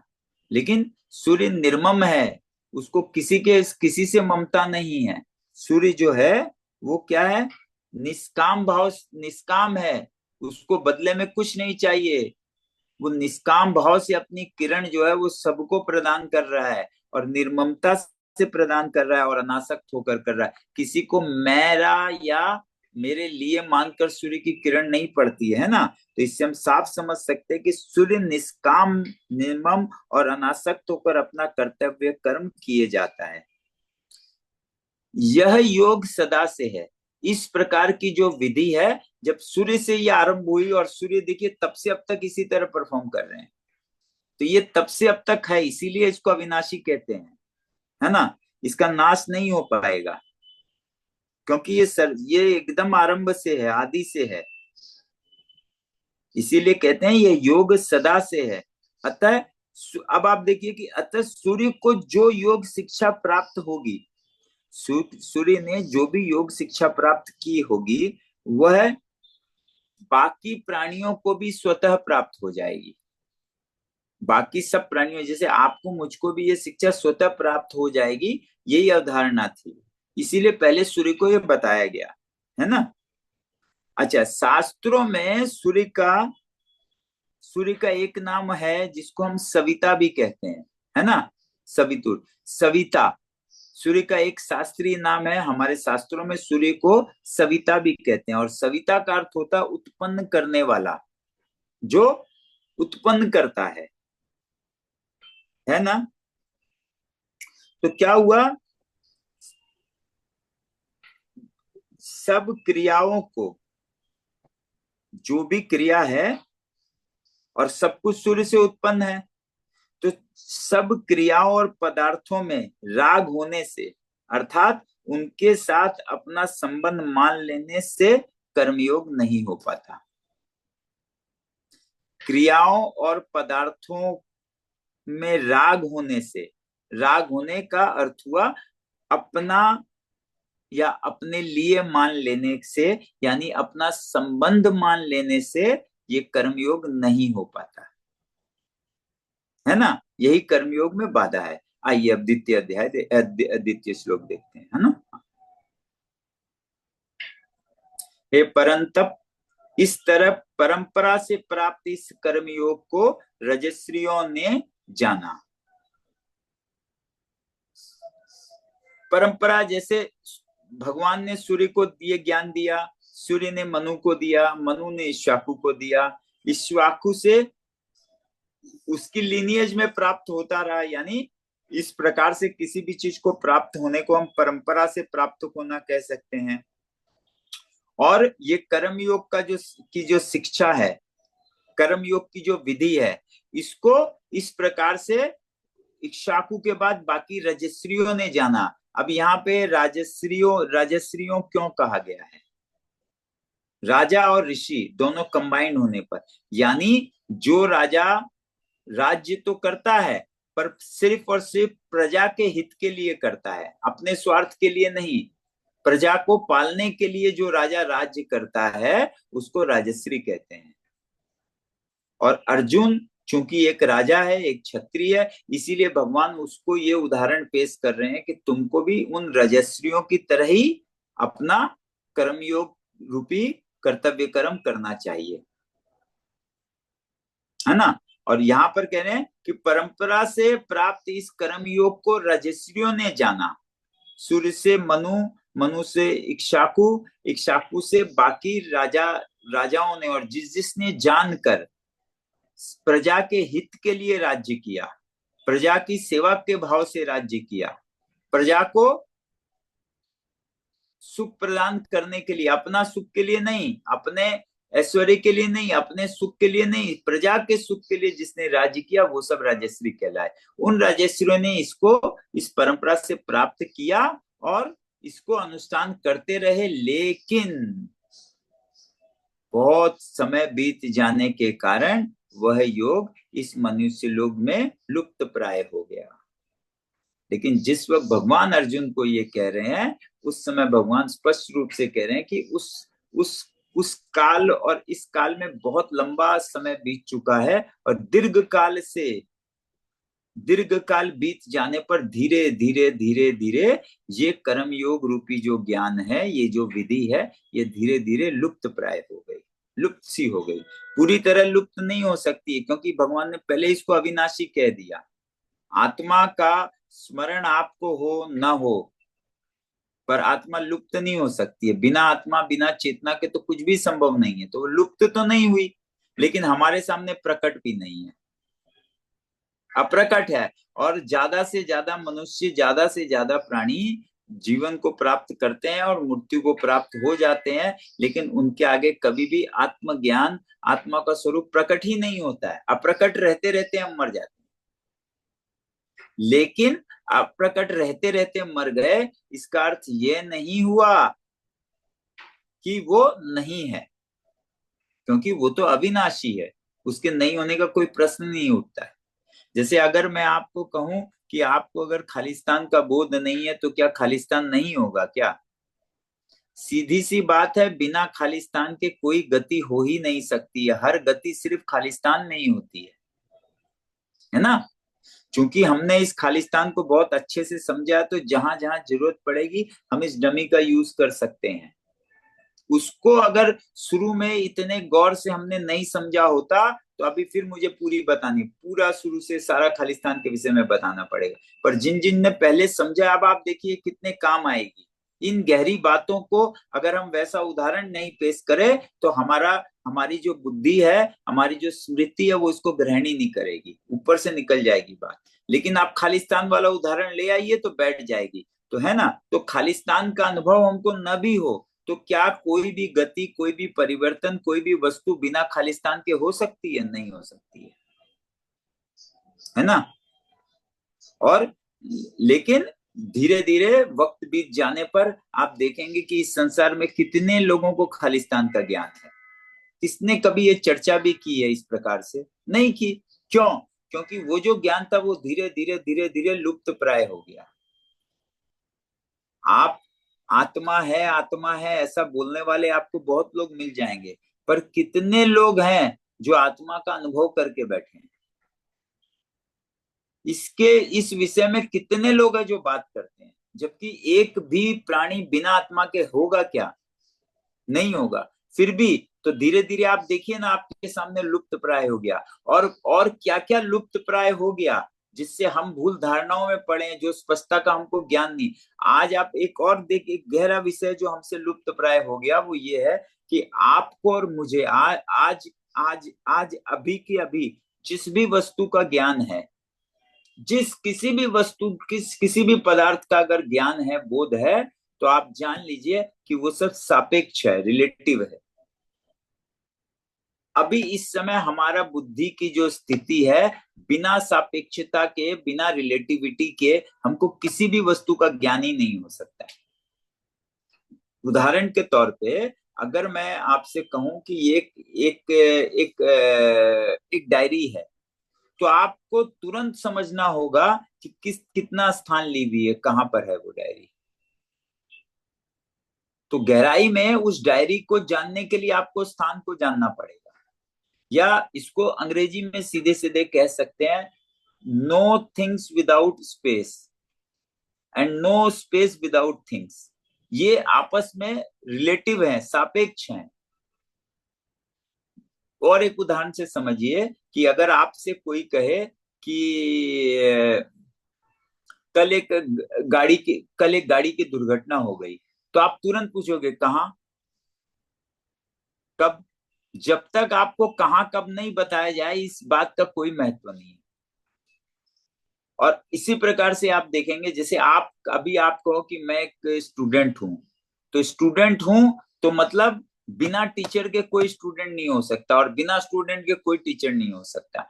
अगर आप यात्री, आप कहोगे मैं यात्रा में हूं, तो आपको कोई ना कोई चीज में ट्रेवल करते रहना होगा, वरना आप यात्री, आपकी बात फॉल्स है। मतलब हमने आज तक पूरे जीवन में जो कुछ भी कहा है सब कुछ रिलेटिव था, सब कुछ सापेक्ष था। हमको क्या ये ज्ञान है ना? नहीं है। कि हम जो कुछ भी जान रहे हैं, समझ रहे हैं, सापेक्ष, तो ये ज्ञान लुप्त प्राय हो गया कि निरपेक्ष का ज्ञान जो है वो लुप्त प्राय हो गया, और कोई उस निरपेक्षता का, यानी जो एब्सोल्यूट एब्सोल्यूट ट्रूथ है, उसको जानने का प्रयास ही नहीं करता है। और वो जो हम कुछ जो कुछ भी जानते हैं, ये सब रिलेटिव ट्रूथ है, ये सब रिलेशन में है, इसको हम जानते हैं। और वो जो असली एब्सोल्यूट ट्रूथ का ज्ञान है वो हमसे लुप्त प्राय हो गया, गायब हो गया, है ना? ये मैं बात समझाने के लिए बताया कि इसी प्रकार से भगवान कह रहे हैं कि ये जो निष्काम भाव से कर्म योग अनुष्ठान करने का ये जो विधि है, ज्ञान है, ये परंपरा से, मैंने सूर्य को बताया, सूर्य ने मनु को बताया, मनु ने इक्ष्वाकु को बताया, इक्ष्वाकु से बाकी बहुत से राजाओं को परंपरा से प्राप्त हुआ, वो लोग इसको करते रहे, लेकिन काफी समय बीत जाने के बाद अब ये प्राय प्राय लुप्त प्राय हो गया है ना? जैसे आज हम आपको ही देख लीजिए, हम लोग को ये रिलेटिविटी का कोई ज्ञान है क्या? हमने कभी एक जीवन में एक शब्द भी इसके बारे में चर्चा की है क्या? और हमको लगता है कि हम तो बहुत जानते हैं, ये जानते हैं, और बिना इस रिलेटिविटी को समझे आपके आत्मज्ञान कर पाओगे, कुछ समझ पाओगे? कभी नहीं। क्या क्या गलतियां हैं उनको समझे बिना क्या आपकी बीमारी कभी ठीक हो सकेगी? नहीं हो सकती, कभी नहीं हो सकती, कोई उपाय नहीं है। ऊपर से गुड गुड बोल देने से, जैसा अक्सर बहुत जगह होता है, ऊपर गुड गुड्डी गुड्डी गुड्डी गुड्डी बात कर देते हैं, उससे होता कुछ नहीं है। इसीलिए हम लोग सत्संग में जाते हैं, यहाँ जाते हैं, बहुत जगह जाते हैं, लास्ट में घर में आके कुछ बचता नहीं है, खाली के खाली आ जाते हैं। कहीं भी चले गए, वो मंदिर में चले गए, वो प्रयागराज में चलेंगे, ये कर लिए, वो कर लिए, यहाँ चले गए, और बाहर खाली पोस्टर ही पोस्टर है, अंदर सब खोखला रह जाता है। और वो बाहर से किसी, जैसे एक बंदा पढ़ाई करता है, तो उसको पढ़ाई का उसका विषय क्या है? जानकारी। और उस जानकारी से क्या होगा? उसको संसार में सम्मान मिलेगा, पुरस्कार मिलेगा, डिग्री मिलेगी, नौकरी मिलेगी, पैसा मिलेगा, यहीं तक। लेकिन जो साधक और मुमुक्षु होता है, उनको ये सब नहीं चाहिए, उसको आत्मज्ञान चाहिए, जिससे उसको परम शांति मिले, कल्याण मिले, परमात्मा मिले। दोनों अपसाइड डाउन है। कुछ लोग परमात्मा की बात ही करते हैं, पर वो बाहर के लिए या पुरस्कार के लिए ही है।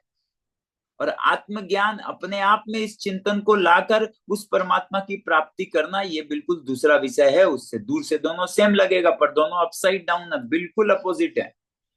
तो संसार में कुछ प्राप्त करना और स्वयं को प्राप्त करना, दोनों अपसाइड डाउन है।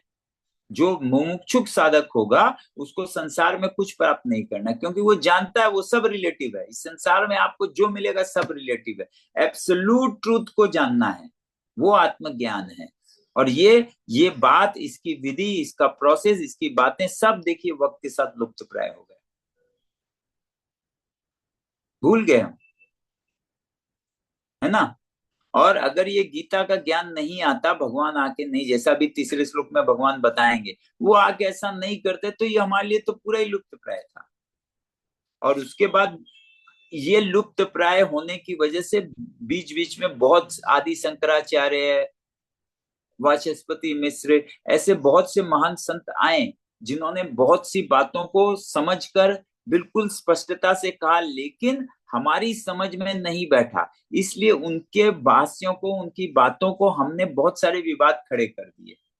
क्योंकि आंशिक रूप से रिलेशन को जानने वाला बंदा एब्सोल्यूट ट्रूथ की बातों से कंफ्यूज हो जाएगा, वो बोलेगा नहीं इसमें तो भूल त्रुटि है। ऐसा ही हुआ, वरना इतने मत और इतने भेद, इतने तरह के पथ, इतने टाइप्स के अनुष्ठान, ये उस पे ऐसा वो वैसा, जरा जरा सी बात में इतने एक ही एब्सोल्यूट ट्रूथ के इतने सारे विवाद संसार में, संसार तो छोड़िए भारत में कभी खड़े ही नहीं होते। क्योंकि जिन्होंने इन भाष्यों को अपने तरीके से समझा, बहुत से ज्यादा लोग ने रिलेशन को नहीं समझा कि ये सब कुछ रिलेटिव है और एब्सोल्यूट अलग है, तो वो कंफ्यूज ही रहे, है ना? अब देखिए ये लुप्त प्राय हुआ ना, यही इस मनुष्य लोक में भगवान कह रहे इस प्रकार से लुप्त प्राय है।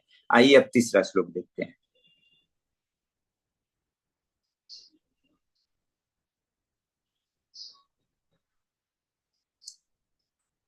आप भगवान अर्जुन से नहीं, अपने से कह रहे हैं,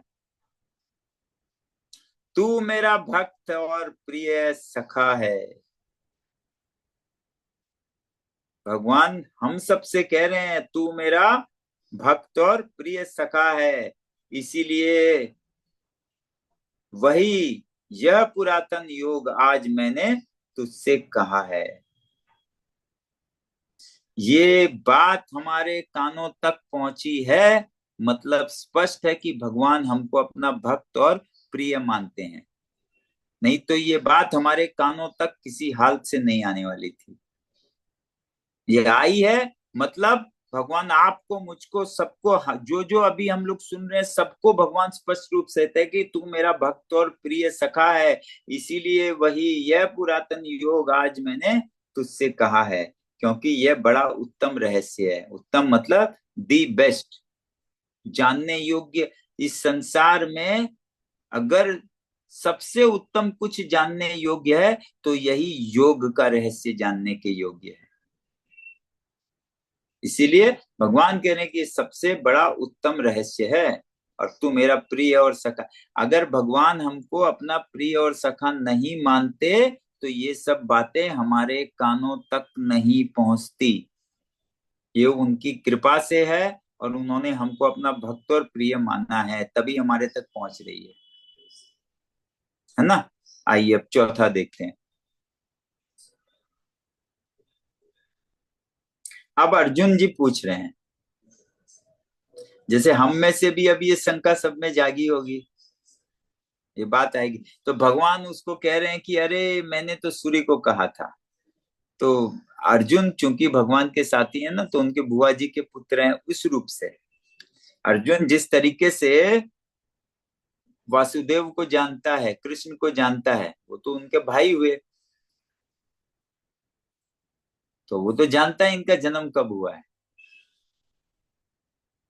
तो उनके मामा जी के पुत्र थे, तो वो इसीलिए जानते हुए कहते हैं कि आपका जन्म तो अभी का है और सूर्य का जन्म बहुत पुराना है। और अतः आपने ही सृष्टि के, अभी क्वेश्चन मार्क आते हुए मन में पूछ रहा है, अतः आपने ही सृष्टि के आरंभ में सूर्य को यह योग कहा था। यह बात मैं कैसे मानूं, कैसे समझूं? भाई आपका जन्म तो मेरे को पता है, मेरे से कुछ साल पहले आप हुए, और सूर्य तो न जाने कब से है। तो आपने सूर्य को ये सब ज्ञान दिया था, ये बात मैं कैसे समझू, कैसे मानूं, है ना। आइए पांचवा श्लोक देखते हैं, इसमें विशेष कुछ समझने लायक बात नहीं है। आइए अब पांचवें श्लोक में भगवान अर्जुन के इस प्रश्न का उत्तर देखते हैं। परंतप, परंतप का मतलब होता है जो अपने शत्रुओं को पीड़ा दे दे, जो शत्रुओं को पीड़ा पीड़ा दे दे उसको परंतप कहते हैं।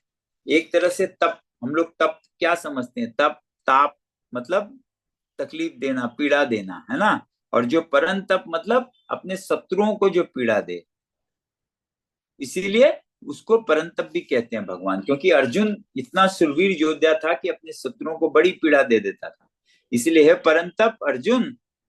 अब यहाँ पे ये परंतप क्यों कहा, ये मैंने पहले भी कहा था, एक बार ऐसे चलने दीजिए, जब हम इसके बाद फिर शुरू से आएंगे तब हम इन सब बातों को गौर करेंगे, तब हमारी बुद्धि उनको भी ग्रहण करने योग्य बन जाएगी। अभी हम इसके साथ इन सब बातों को अगर ज्यादा खींचेंगे तो जो अभी सबसे कोर बात हम लोग को समझनी है, जो सबसे मुख्य है, सबसे मूल बात को समझना है, उससे हम भटक जाएंगे। हरदम यही होता है, ठीक है। इसलिए वो फिर हम दोबारा जब इसी, जैसे एक बार हम दिल्ली से, कलकत्ता से दिल्ली जा रहे, दोबारा जब कलकत्ता से दिल्ली जाएंगे या दिल्ली से कलकत्ता लौट के आएंगे, तब हम वो सब बाएं तरफ वाले स्टेशनों को भी देखेंगे। अभी हम दाहिने तरफ वाले स्टेशनों को देख रहे हैं, बिल्कुल ऐसा समझिए। तो हे परंतप अर्जुन, मेरे और तेरे बहुत से जन्म हो चुके हैं, उन सबको मैं जानता हूं, तू नहीं जानता। हम लोग को थोड़ा अजीब नहीं लगेगा ये बात? भगवान कह रहे हैं कि अर्जुन से कि तेरे और मेरे बहुत जन्म हो चुके हैं, पर मैं उन सब को जानता हूं, कुछ भी नहीं भूला हूं मैं, पर तू नहीं जानता, यानी तू भूल चुका है। आइए अब अगला श्लोक देखते हैं। छठे श्लोक में भगवान कह रहे हैं, मैं अजन्मा और अविनाशी स्वरूप होते हुए भी अजन्मा,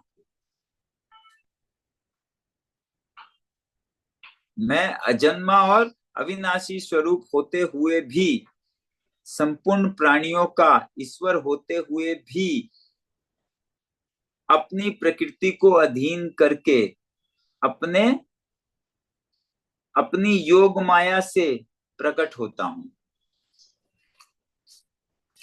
तो बड़ा बात आ गया, बहुत कुछ समझना पड़ेगा यहाँ पर, है ना।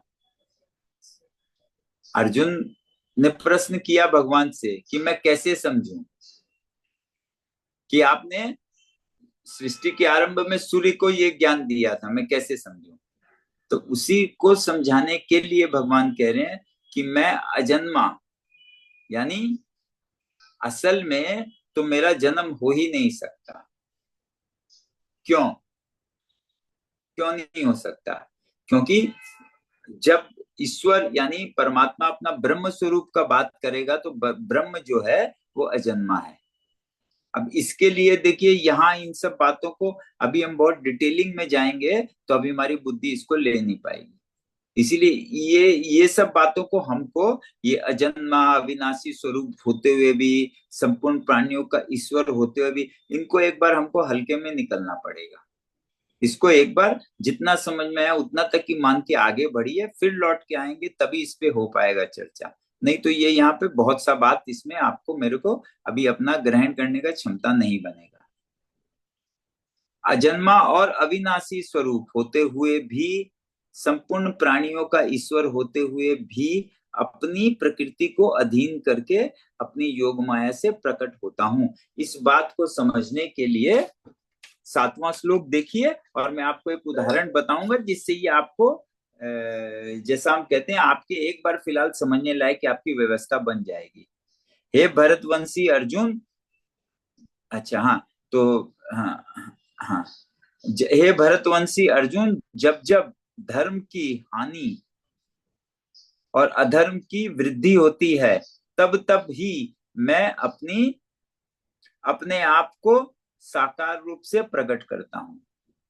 यानी परमात्मा ईश्वर जो है वो निराकार है, लेकिन जब जब धर्म की हानि होती है, ये लुप्त प्राय होती है ना। धर्म की हानि मतलब एक तरह से ये कर्म योग की जो विधि है, इसी को आप धर्म धर्म समझिए। इस विधि को, इसको करने का जो तरीका है, इसका जो ज्ञान है, ये जब कम हो जाता है तभी तो संसार में पाप बढ़ेगा, तभी तो लोग अधर्म करेंगे, तभी तो लोग उल्टे रास्ते पे चलेंगे। अगर अगर जो मनुष्य है इस कर्म योग की विधि को समझ लेगा और कर्म योग का अनुष्ठान करना आरंभ कर देगा, वो क्या कभी कोई पाप कर्म कर सकता है? उससे होगा ही नहीं, हो ही नहीं सकता है ना।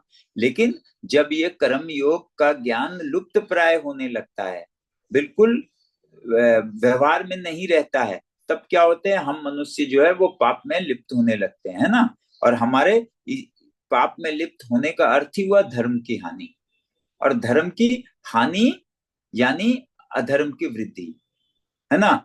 तो भगवान कह रहे हैं जब जब धर्म की हानि और अधर्म की वृद्धि होती है तब तब, अभी ये जो लुप्त प्राय हो गया ये कर्मयुग, ये हम लोगों को कैसे पता चले, कौन बताएगा? तो जिसने सृष्टि को रचा है वही आकर हमको बताते हैं ये ज्ञान, वरना ये ज्ञान और किसी के लिए दे पाना, बता पाना भगवान के अलावा किसी के लिए भी संभव नहीं था।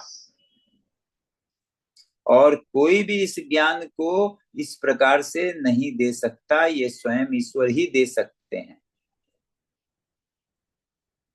आप जैसे आप लोग ब्रह्म कुमारी में जाएंगे तो वहां वो लोग कहते हैं ना, लकीराज जी में शिव बाबा आए और आके उनको ये ज्ञान दिए, और अब वो लोग ब्रह्म कुमारी में इस ज्ञान को प्रचार करते हैं। वो थोड़ा सा इससे भिन्न है, पूरा तो नहीं है, लेकिन एक लाइन समझने के लिए देखिए, है ना। तो परमात्मा क्या है, उसको उसको फिक्र है, वो परमात्मा भी चाहता है कि सब प्राणी कल्याण को प्राप्त हो।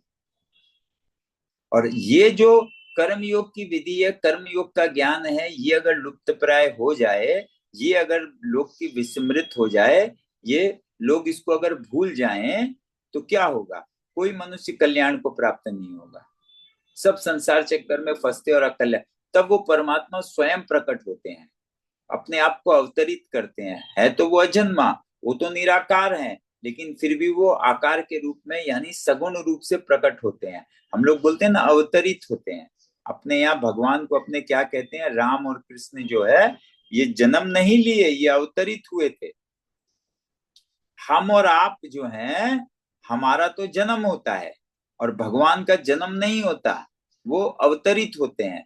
तो जो अवतरित होता, हमारा जन्म क्यों होता है और भगवान अवतरित क्यों होते हैं, इन दोनों का फर्क भी समझ लीजिए, बात स्पष्ट हो जाएगी, है ना। एक बार अब पिछला श्लोक में चलते हैं, तो हाँ देखिए, हाँ तो वो क्लियर होगी। तो जब आपका और मेरा जब भी जन्म हुआ है, तो हम प्रकृति के वश में आकर हमारा जन्म हुआ है। हमने कर्म किए, कर्मों से हमने बंधन बनाए, यानी हमारा जो है, हमारा सूक्ष्म शरीर जो है वो बना रहा, हमारा कारण शरीर और सूक्ष्म शरीर बना रहा, और हमारे कारण शरीर और सूक्ष्म शरीर ने वापस स्थूल शरीर पकड़ा लिया। यानी हम अपने आप को भाव से मुक्त नहीं कर पाए, और हमारे अंदर जो भाव है, उन्हीं ने, भाव यानी प्रकृति। अब देखिए, ये सारा बात पहले थोड़ा थोड़ा हो चुका है, लेकिन अब बताइए, प्रकृति भाव इन सबको अगर आप गहरे में नहीं समझे होंगे, तो ये बातें अभी जो मैं कह रहा हूं, ये समझ में नहीं आएंगी, समझ में नहीं आएंगी, है ना। ये प्रकृति यहाँ पे क्यों बोला गया है? हम, मेरा और आपका जो जन्म हुआ है, ये हमारी मर्जी से नहीं हुआ। हम लोगों को प्रकृति के वश में आकर हमारा जन्म हुआ है। हमने कर्म किए और बंधन बनाए, और हम अपने अपने आप को भाव से मुक्त नहीं कर पाए, इसीलिए हमारा जो भाव था, उस भाव भाव यानी बचा हुई कामना ने हमको वापस जन्म करवा दिया। तो हमारी आपकी मर्जी से जन्म नहीं हुआ, हमको प्रकृति के वश में आकर जन्म, यानी हमारा जन्मांतर हुआ है। ठीक है। जिसका भी जन्मांतर होता है, उसको अपना पिछला कुछ भी याद नहीं रहता, लेकिन परमात्मा ने, परमात्मा तो कर्म जो करते हैं वो कभी लिप्त होके किए ही नहीं, वो तो भाव उनमें रहा ही नहीं, तो उनका तो जन्म तो इस तरह से प्रकृति के वश में तो हो ही नहीं सकता है। तो भी उनको आना था, तो वो आने के लिए प्रकृति को अपने कंट्रोल में लेकर, योग माया से वो प्रकृति को वश में कर कर, तब उन्होंने मनुष्य रूप में अवतरण किया। इसको समझने के लिए आप एक उदाहरण हम समझते हैं कि देखिए, एक जेल है ना। आप लोग जहाँ रहते होंगे देखते होंगे जेल है, तो आप कभी जेल के अंदर जाइए, तो आप देखेंगे वहां पर कैदी हैं। कैदी हैं तो वहां सिपाही भी तो हैं, और दोनों ही तो जेल में हैं। कैदी भी जेल में, सिपाही भी जेल में, पर दोनों में बहुत फर्क है। कैदी जेल में आता है अपनी मर्जी से नहीं, अपने कर्मों, उसने जो कोई कर्म किया था, वो कर्म की वजह से उसको बांध कर लाया जाता है। और सिपाही जेल में आता है अपना मर्जी से, अपना ड्यूटी खत्म होता है जेल के बाहर, वो बाहर जाके जहां मर्जी वहां घूम सकता है, जब मर्जी तब आ सकता है। पर कैदी क्या अपना मर्जी से बाहर जा सकता है, घूम सकता है? नहीं घूम सकता है। तो उसी प्रकार से हम आप इस संसार में कैदी के रूप में हैं, प्रकृति के वश में आकर हमारा जन्मांतरण हुआ है। हमने अपने कर्मों, हमने बंधन कारक कर्म बनाए, जिनकी वजह से हमको संसार में अच्छे बुरे जो भी हो, अब आपने अच्छे किए हैं तो आप आके सुख का भोग कर रहे हो, किसी ने, मैंने बुरा किया है तो मैं आके दुख का भोग कर रहा हूँ, ये और बात है, पर आए तो दोनों ही संसार में है ना। तो मैं जिसने अच्छे किए बुरे किए, दोनों ही अच्छे किए कामना से युक्त होकर, तो यहाँ के अच्छा भोग रहा है। किसी ने बुरे किए कामना से युक्त होकर, तो बुरा भोग रहा है, वो और बात है। लेकिन दोनों ही तो भोग रहे हैं, हम अपनी मर्जी से नहीं आए, हमारे कर्मों के बंधन ने हमको लाया। पर सिपाही यानी परमात्मा इस संसार में जब जब अवतरण करते हैं, तो उनके लिए कोई प्रकृति के वश में आकर वो नहीं आते, वो प्रकृति को वश में करके अवतरित होते हैं। इसीलिए वो कह रहे हैं मैं अपनी योग माया को वश में कर अधीन करके प्रकट होता हूं। ठीक है ना। आइए अब अपने देखते हैं सीधा 8वां। ये गीता का सबसे प्रसिद्ध श्लोक है ना। 7वां, माफ करिएगा, 7वां, हाँ। 7वां और 8वां सबसे प्रसिद्ध श्लोक है। यदा यदा ही धर्मस्य ग्लानिर्भवति भारत, अभ्युत्थान अधर्मस्य तद तद आत्मनम सृजाम सृजामि अहम। देखिए मेरा संस्कृत बहुत ज्यादा खराब है, पर थोड़ा सा ये श्लोक ध्यान था कि हे भरतवंशी अर्जुन, जब जब धर्म की हानि और अधर्म की वृद्धि होती है तब तब ही मैं अपने आप को साकार रूप से प्रकट करता हूँ। तो ये आशा करता हूँ ये बात हमारे समझ में आई। अभी जिस स्तर पे आनी चाहिए उस स्तर पे आई। क्यों? ये जो कर्म योग के ज्ञान की जो जो लुप्त प्राय हो गया था, यानी उसकी इसी की वजह से धर्म की हानि हुई थी। यानी धर्म का अनुष्ठान नहीं करके लोग अधर्म में लिप्त होने लगे थे, पाप में लिप्त होने से वो बढ़ने लगा था। तब ईश्वर स्वयं स्वयं अवतरित होता है साकार रूप में, यानी अपनी योग माया को अधीन करके प्रकट होते हैं, है ना। हाँ, अब 8वां देखते हैं।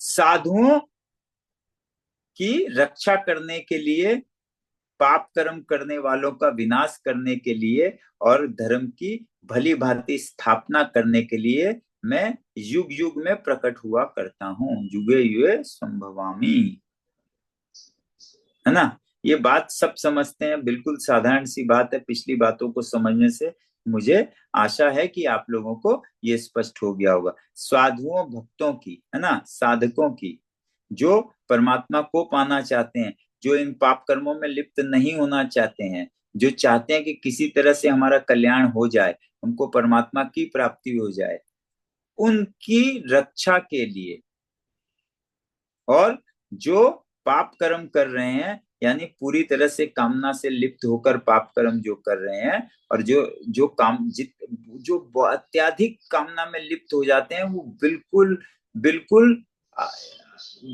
बहुत ही घोर पाप कर्म में लग जाते हैं, है ना। जैसे दुर्योधन, उसकी कामना कितनी है, तो सोचिए वो कैसे कैसे पाप कर्म में लिप्त हुआ है। उसने ऐसा कोई पाप कर्म नहीं है जो नहीं किया दुर्योधन ने, है ना।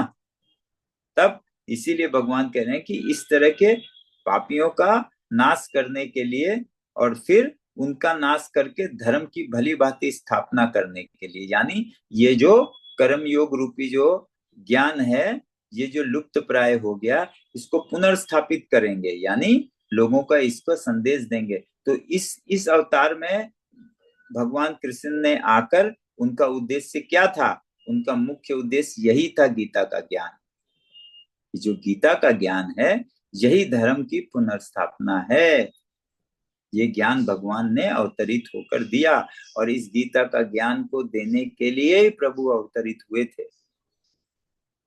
और वो कहते हैं कि ऐसा मैं युग युग में करता आया हूं, है ना। हाँ, आइए अब 9वां देखते हैं।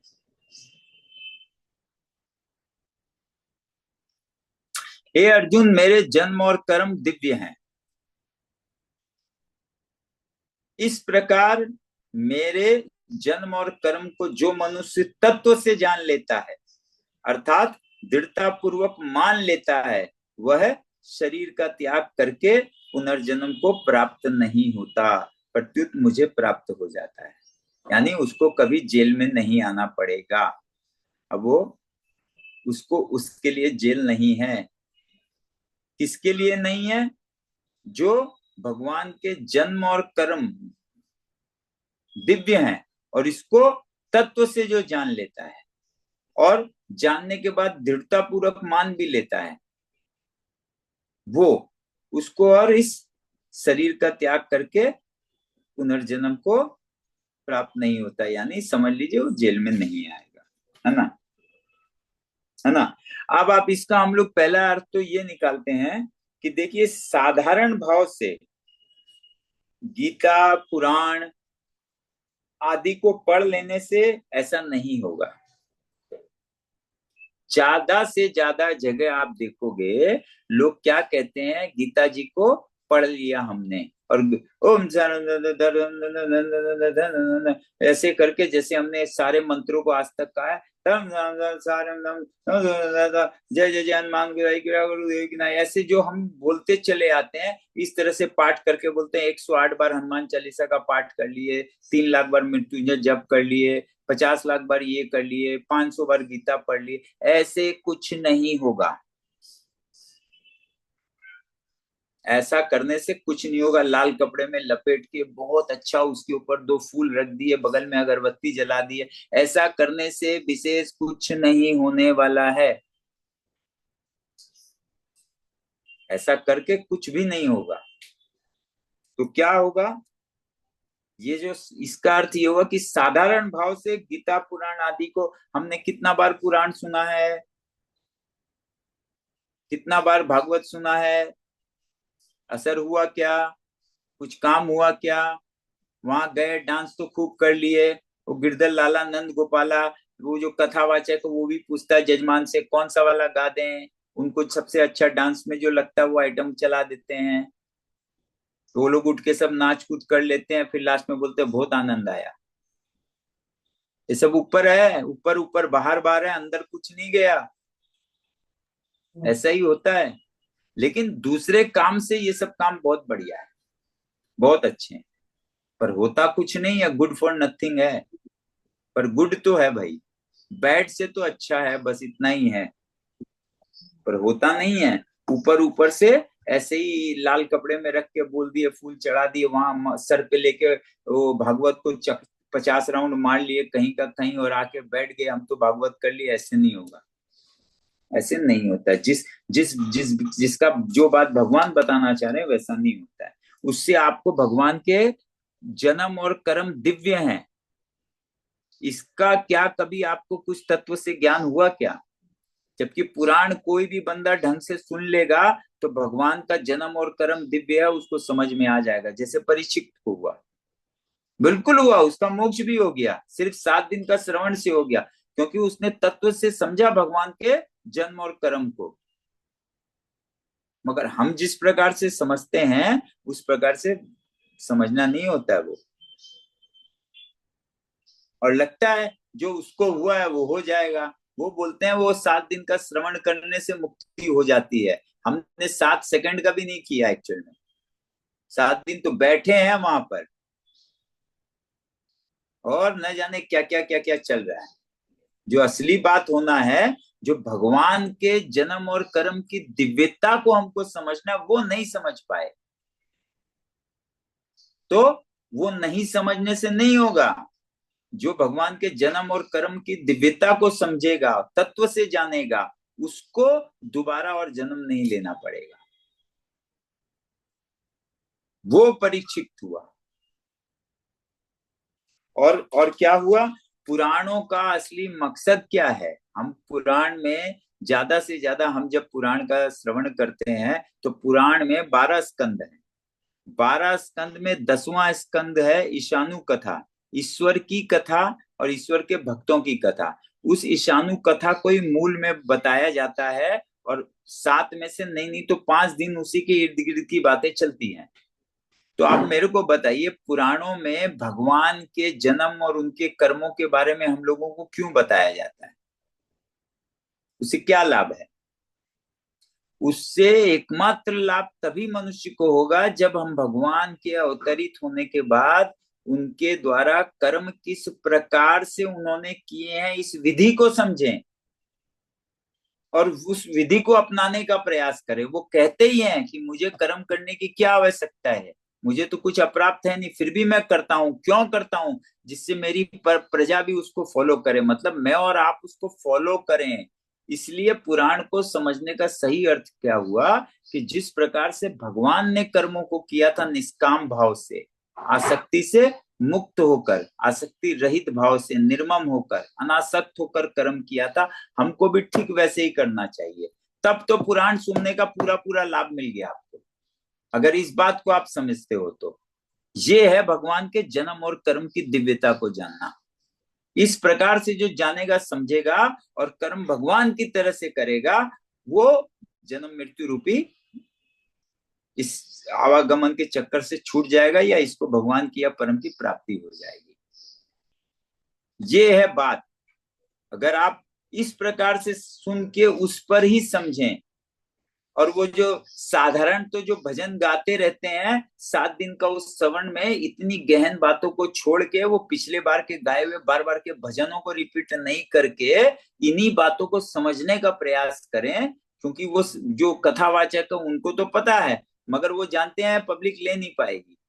गहरी बातों को लगातार ज्यादा बोल दिया जाएगा तो नींद आ जाएगी इनको, तो इनको उठा के थोड़ा डांस करा दिया जाए। ये चलता है ज्यादा से ज्यादा जगह, और ऐसा भी नहीं कि कहीं कहीं ठीक भी चलता है। तो आप जिस चीज को जिस उद्देश्य के लिए करना है, उस उद्देश्य के साथ बिल्कुल सही तरीके से जाके अपनाओगे तो बिल्कुल काम करेगा, करेगा ही करेगा। तो हमको भगवान किस तरह से कर्म कर रहे हैं, जैसा उन्होंने गीता में भी कहा, उसको समझना चाहिए कि राम राम राजा दशरथ के घर में आए और पूरे जीवन काल में उन्होंने किस प्रकार से कर्म किए। कृष्ण वासुदेव के यहाँ आए और एक कैद खाने में उनकी अवतरण हुआ, और उसके बाद से आखिर तक उन्होंने एक एक कर्म किस प्रकार से किया अनासक्त भाव से। उसकी गहनता को जो समझेगा तब वो समझ पाएगा कि भगवान का जन्म भी दिव्य है, उनके कर्म भी दिव्य है। अच्छा, दिव्य का अर्थ क्या होता है? पवित्र होना, है ना। दिव्य मतलब हम लोग डिवाइन भी कहते हैं। तो उनके कर्म डिवाइन है और हमारे डिवाइन नहीं, फर्क क्या है? जब भी कोई भी कर्म आप अनासक्त भाव से करोगे, निर्मम भाव से करोगे, आपको जब उस कर्म में कोई भी कामना नहीं रहेगी, कोई आसक्ति नहीं रहेगी, तो आपका वो कर्म जो है वो दिव्य हो जाएगा। आपका और मेरा कर्म दिव्य नहीं होता है क्योंकि हम अनासक्त नहीं, आसक्ति के लिए करते हैं, अपने लिए करते हैं। जैसे हम लोग साधारण भाषा में हम लोग बोलते हैं ना, झूठा कर दिया, या बंगला में एठो कहते हैं, झूठा कर दिया। इसका क्या अर्थ होता है? इसका मतलब कोई खाने का सामान है, हमने थोड़ा हिस्सा ले लिया। किसी के जरा सा हिस्सा लेते ही वो क्या अपवित्र हो जाता है। इसी को तो हम जूठन कहते हैं। जूठन मतलब हमने उसमें से कुछ ले लिया, है ना। और कर्म अगर हमने अपने लिए किया तो हमने कर्मों को जूठा कर दिया, यानी वो अपवित्र हो गए। और परमात्मा जब कर्म करते हैं, ईश्वर जब, भगवान जब आके कर्म किए, तो उन्होंने अपने लिए एक भी कर्म नहीं किया, एक भी कर्म अपने लिए नहीं किया, तो उनके कर्म दिव्य हुए ना। और जब कोई भी अपने लिए कर्म करेगा तो उसके कर्म दिव्य नहीं होंगे। इसीलिए इस प्रकार से भगवान के कर्मों की दिव्यता को जानकर, उनके जन्म को तत्व से जो जान लेगा, वो और जन्म मृत्यु के बंधन से छूट जाएगा। देखिए, और पुराण असल में यही हम लोगों को समझाना चाहता है। पुराण का श्रवण करने से, इसको समझने से, और आसान तरीके से, जिसमें तीक्ष्ण बुद्धि नहीं है, ज्ञान मार्ग को नहीं पकड़ सकता है, उससे थोड़ा कमजोर है, जो वो कर्म मार्ग को पकड़ेगा। कुछ अब जो इसको भी नहीं समझ पाएंगे, यानी गुण विभाग कर्म विभाग को, ये सबको नहीं समझ पाएंगे। एक संसार एक याज्ञिक भाव से कर्म हो रहा है, पूरा संसार एक यंत्र है, इस प्रकार से कर्म हो रहा है, इसको भी नहीं समझ पाया, तो उसके लिए वो उपाय है। तभी तो व्यास भगवान ने 18 पुराणों की रचना की, जिसमें भगवत पुराण मुख्य है। भगवत पुराण जिसका हम श्रवण करते हैं वो मुख्य है। उसको उसका श्रवण करने से भी मनुष्य को आत्म कल्याण की प्राप्ति हो जाती है।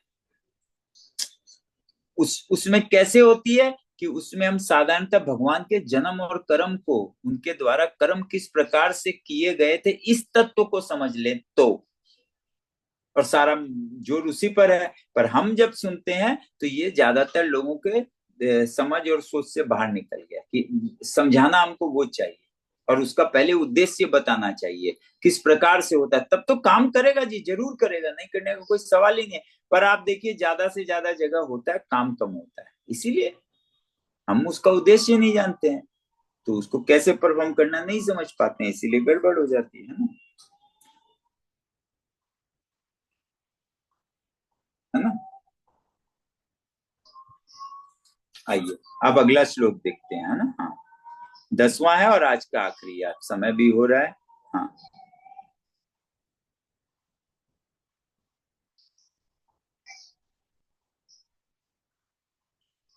अब भगवान कह रहे हैं इस प्रकार जो जन्म और कर्म भगवान के जन्म और कर्म की दिव्यता को तत्व से जो जान लेता है, सिर्फ बाहरी रूप से रटना नहीं कि हम मैं तो भैया गीता को 200 बार पाठ कर चुका हूं, वैसा 200 बार नहीं, 2 लाख बार भी करने से कुछ नहीं होने वाला है।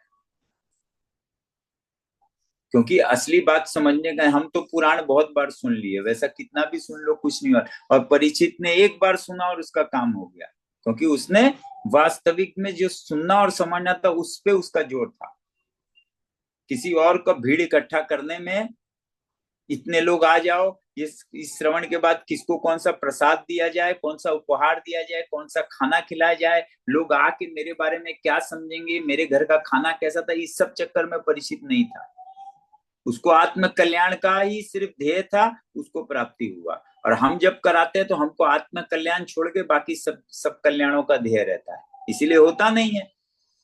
वो आया क्या, ये आया क्या, वो क्या खाएगा, इनको कहाँ ठहरा दें, अरे वो सब क्या झगड़े में पड़ के सब फायदा है। अपना कल्याण के लिए सुनो, बात खत्म। हम लोग क्या है, हम लोग बस दुनिया वाले हमको क्या कहेंगे इस चक्कर में रहते हैं, और भगवान क्या देख रहे हैं, भगवान क्या सोच रहे हैं, इसका कभी परवाह नहीं रहता है। दुनिया वालों का परवाह लगा है, और दुनिया वाला को किसी का परवाह नहीं है, ये बात समझते ही नहीं है। जो आपका परवाह करता है आप उसका परवाह नहीं करते हो। आज सत्संग में कुछ समय तक कोई नहीं आया, तो जो थे उन्होंने मुझसे कहा कि भाई हम लोग दो हैं, मतलब भगवान तो है रे भाई, चालू करें, वो तो सुन रहा है, वो तो वेट कर रहे हैं। हम लोग को कि दुनिया का क्या है, जिसका भगवान चाहेंगे वो आएगा, नहीं आएंगे नहीं आएंगे, अपने अपना काम में लगे। भगवान तो सुन रहे हैं ना, उनको सुनाना है, और किसको सुनाना है जी। उन्हें बोल रहे हैं उनको सुनाना है। तो आप भगवान के लिए जो काम कर रहे हैं उन्हीं को छोड़ के बाकियों के लिए करना शुरू कर देते हो, फंस जाते हो। सीधी सीधी बात है। नहीं तो मुश्किल थोड़ी ना है, बहुत आसान है, मुश्किल काम तो नहीं है ये। तो राग भय और क्रोध से सर्वथा रहित। राग मतलब हम समझ गए, भय का मतलब समझ गए, जब अज्ञानता है, अंधकार है, तभी भय है। और राग का पूर्ति नहीं होने पर ही क्रोध है, यानी दूसरे शब्दों में कामना, जब पूर्ति नहीं, कामना का पूर्ति होने से कामना बढ़ जाती है, और कामना का पूर्ति में बाधा पड़ जाने से क्रोध आ जाता है ना। तो जिसमें राग भय और क्रोध नहीं है, जिसके अंदर के राग भय और क्रोध का सर्वथा नाश हो गया है, जो मुझ में तल्लीन, ऐसा ऐसा मनुष्य ही परमात्मा में तल्लीन हो सकता है, जिसमें संसार को पाने की कामना नहीं है, संसार के विषयों के से राग नहीं है, वही परमात्मा में तल्लीन रह सकता है।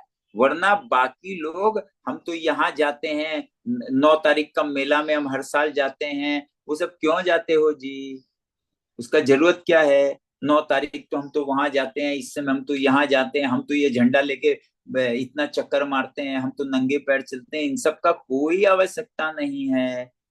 आपका राग भय क्रोध अगर है आप में, तो आप परमात्मा में तल्लीन नहीं हो सकोगे। जिसका राग मिट गया है वही परमात्मा में तल्लीन हो सकता है। क्यों? उसको संसार को पाने का कोई इच्छा नहीं है। और जिस दिन आपको संसार के पाने की कामना का नाश हो जाएगा, उसी दिन आपका मन भगवान में लग चुका है, लगाने की जरूरत नहीं है, उसको जोर करके कहीं नहीं लगाना है। संसार के राग के बारे में, विषयों के बारे में समझ लीजिए खूब अच्छी तरीके से, आपको पता चल जाएगा राग और विषय क्या है, आप उसमें कैसे फंसते हो। तो आपका धीरे धीरे वहां से मन जो है वो हट गया, वहां से जितना हटना चालू हुआ उतना ही परमात्मा में लगना आरंभ हो गया है, ऑटोमेटिकली। ऑटोमेटिकली हो रहा है, आपको कुछ करने की जरूरत नहीं है। आपको सिर्फ राग की वास्तविकता को समझना है, विषयों की वास्तविकता को समझना है, कामना क्या, आसक्ति क्या है, इसको समझना है। और अगर आपका मन इन सब से छूटना आरंभ हुआ, तो इसका मतलब बाय डिफॉल्ट परमात्मा में लगना आरंभ हो गया है। उसके लिए कुछ नहीं करना, कोई फूल अगरबत्ती प्रसाद का जरूरत नहीं है। और जो इस प्रकार से नहीं कर सकता है, उनको फूल अगरबत्ती प्रसाद का ही जरूरत है। वो उसी से ही करेंगे। क्यों? असली काम हो नहीं पाएगा, बाहर जग दिखाई का काम आरंभ हो जाएगा। करते रहिए, करते तो आए हैं, हुआ क्या देख लीजिए, है ना। तो इसी प्रकार से भगवान कह रहे हैं कि जो राग भय क्रोध से सर्वथा रहित है, वही, इनडायरेक्टली कह रहे हैं, वही मुझ में तल्लीन है, मेरे आश्रित। और वही जिसको संसार का आश्रय नहीं है, जिसको संसार से कुछ पाना नहीं है, जो अपने अपने जो जिसको अपना परिवार वाला ये वो बोलता है, वो उनके आश्रित नहीं है। वो जानता है कोई किसी के आश्रित हो नहीं सकता है, सब भ्रम की बातें हैं, वो उसके आश्रित नहीं है। इस प्रकार से जो समझ लेगा बात को, वो ज्ञान रूपी तप से पवित्र हुआ है, यानी परमात्मा के जन्म कर्म की दिव्यता को जानकर आत्मा इस प्रकार से निष्काम भाव से कर्म करते करते वो जो अंदर से पवित्र हो जाता है, यानी इस ज्ञान से जो पवित्र हो जाता है, वो ऐसा इस प्रकार करके बहुत से लोग मेरे स्वरूप को प्राप्त हो चुके हैं। भगवान सबको, हम आपको उदाहरण में बता रहे हैं, इस प्रकार से बहुत से लोग, पहले बहुत से लोग मेरे स्वरूप को प्राप्त हो चुके हैं। इसी प्रकार से राग भय क्रोध से रहित होकर भगवान में तल्लीन तभी हो पाओगे, तल्लीन होकर भगवान पर आश्रित होकर। भगवान पर आश्रित होना मतलब दुनिया का आश्रय नहीं लेना। उसको पता है ये संसार बदल रहा है, कोई मेरे बहुत दूर तक काम आने वाला नहीं है। जो बस इतना समझ लिया उसका काम बन गया। अब आपको और कुछ विशेष का जरूरत नहीं पड़ेगा। इस प्रकार का ज्ञान रूप तब से जो अपने आप को पवित्र कर चुके हैं, ऐसे बहुत से लोग मेरे स्वरूप को प्राप्त कर चुके हैं। ये हमको आपको बता रहे हैं कि this is very much possible. ऐसा होना पूरा तरह से संभव है, इसमें कोई भी असंभव वाला बात नहीं है। सीधा सीधा प्लेन एंड सिंपल, इतना सुंदर सहज रास्ता भगवान बता रहे हैं। अगर आप इसको अच्छी तरह से समझ के जीवन में उतार लिए तो आपका जीवन सार्थक हो जाएगा। लॉटरी का टिकट मिलना जीवन सार्थक होना नहीं होता। सफल हो सकते हैं आप, कुछ धन आप आ सकता है, पर धन से सार्थकता नहीं आती है। बहुत बड़ा अवार्ड मिल जाए आपको किसी को, बहुत बड़ा, ये तो कथावाचक है, बहुत ऐसा है, उससे सार्थकता नहीं हो सकती है। सार्थकता सिर्फ और सिर्फ आत्म कल्याण से हो सकती है। और भगवान यहाँ साफ बता रहे हैं इस प्रोसीड्यूर से ये पॉसिबल है, हो जाएगा, क्योंकि पहले भी बहुत लोग हुए हैं। आप समझ लीजिए, है ना। हरे कृष्णा। तो आज का ये हुआ 10वां श्लोक तक, है ना। किसी को कोई प्रश्न करना है?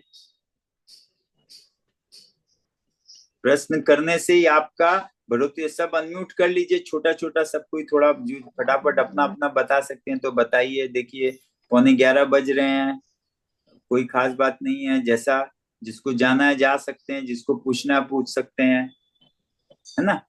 हाँ, रिकॉर्डिंग स्टॉप कर दीजिए, है ना जी। हाँ हाँ। हाँ हाँ।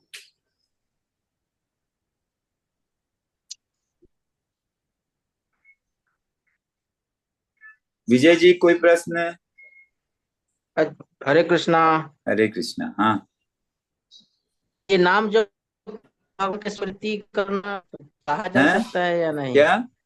नाम जब को भगवान का स्मृति स्मरण करना कहा जा, लोग करते हैं तो आपने अभी उसको उसका बात की है क्या? आपने बोले भगवान का, ईश्वर का चिंतन, आप स्मरण बोल रहे हैं। हाँ वही आत्मा का चिंतन। चिंतन ईश्वर का चिंतन है। हाँ हाँ। अभी नाम जप का बात आया क्या? आप दूसरा नया बात मत लाया करिए, जो चलता है उस पर विशेष ध्यान दीजिए। अपने मन से नया नया बात, नया नया प्रश्न न लाइए, उससे आप इन बातों को नहीं समझेंगे। अगर इसको नहीं समझे तो पिछला बात तो आप पहले से भी समझे हुए थे, ज्यादा लाभ हुआ क्या? है ना। जो चल रहा है उस पर विशेष ध्यान दीजिए, तब जाके बात पैना बनाइए अपना बुद्धि को, तभी बातें पकड़ में आएंगी विजय जी। जी ठीक जी है ना। जी जी जी।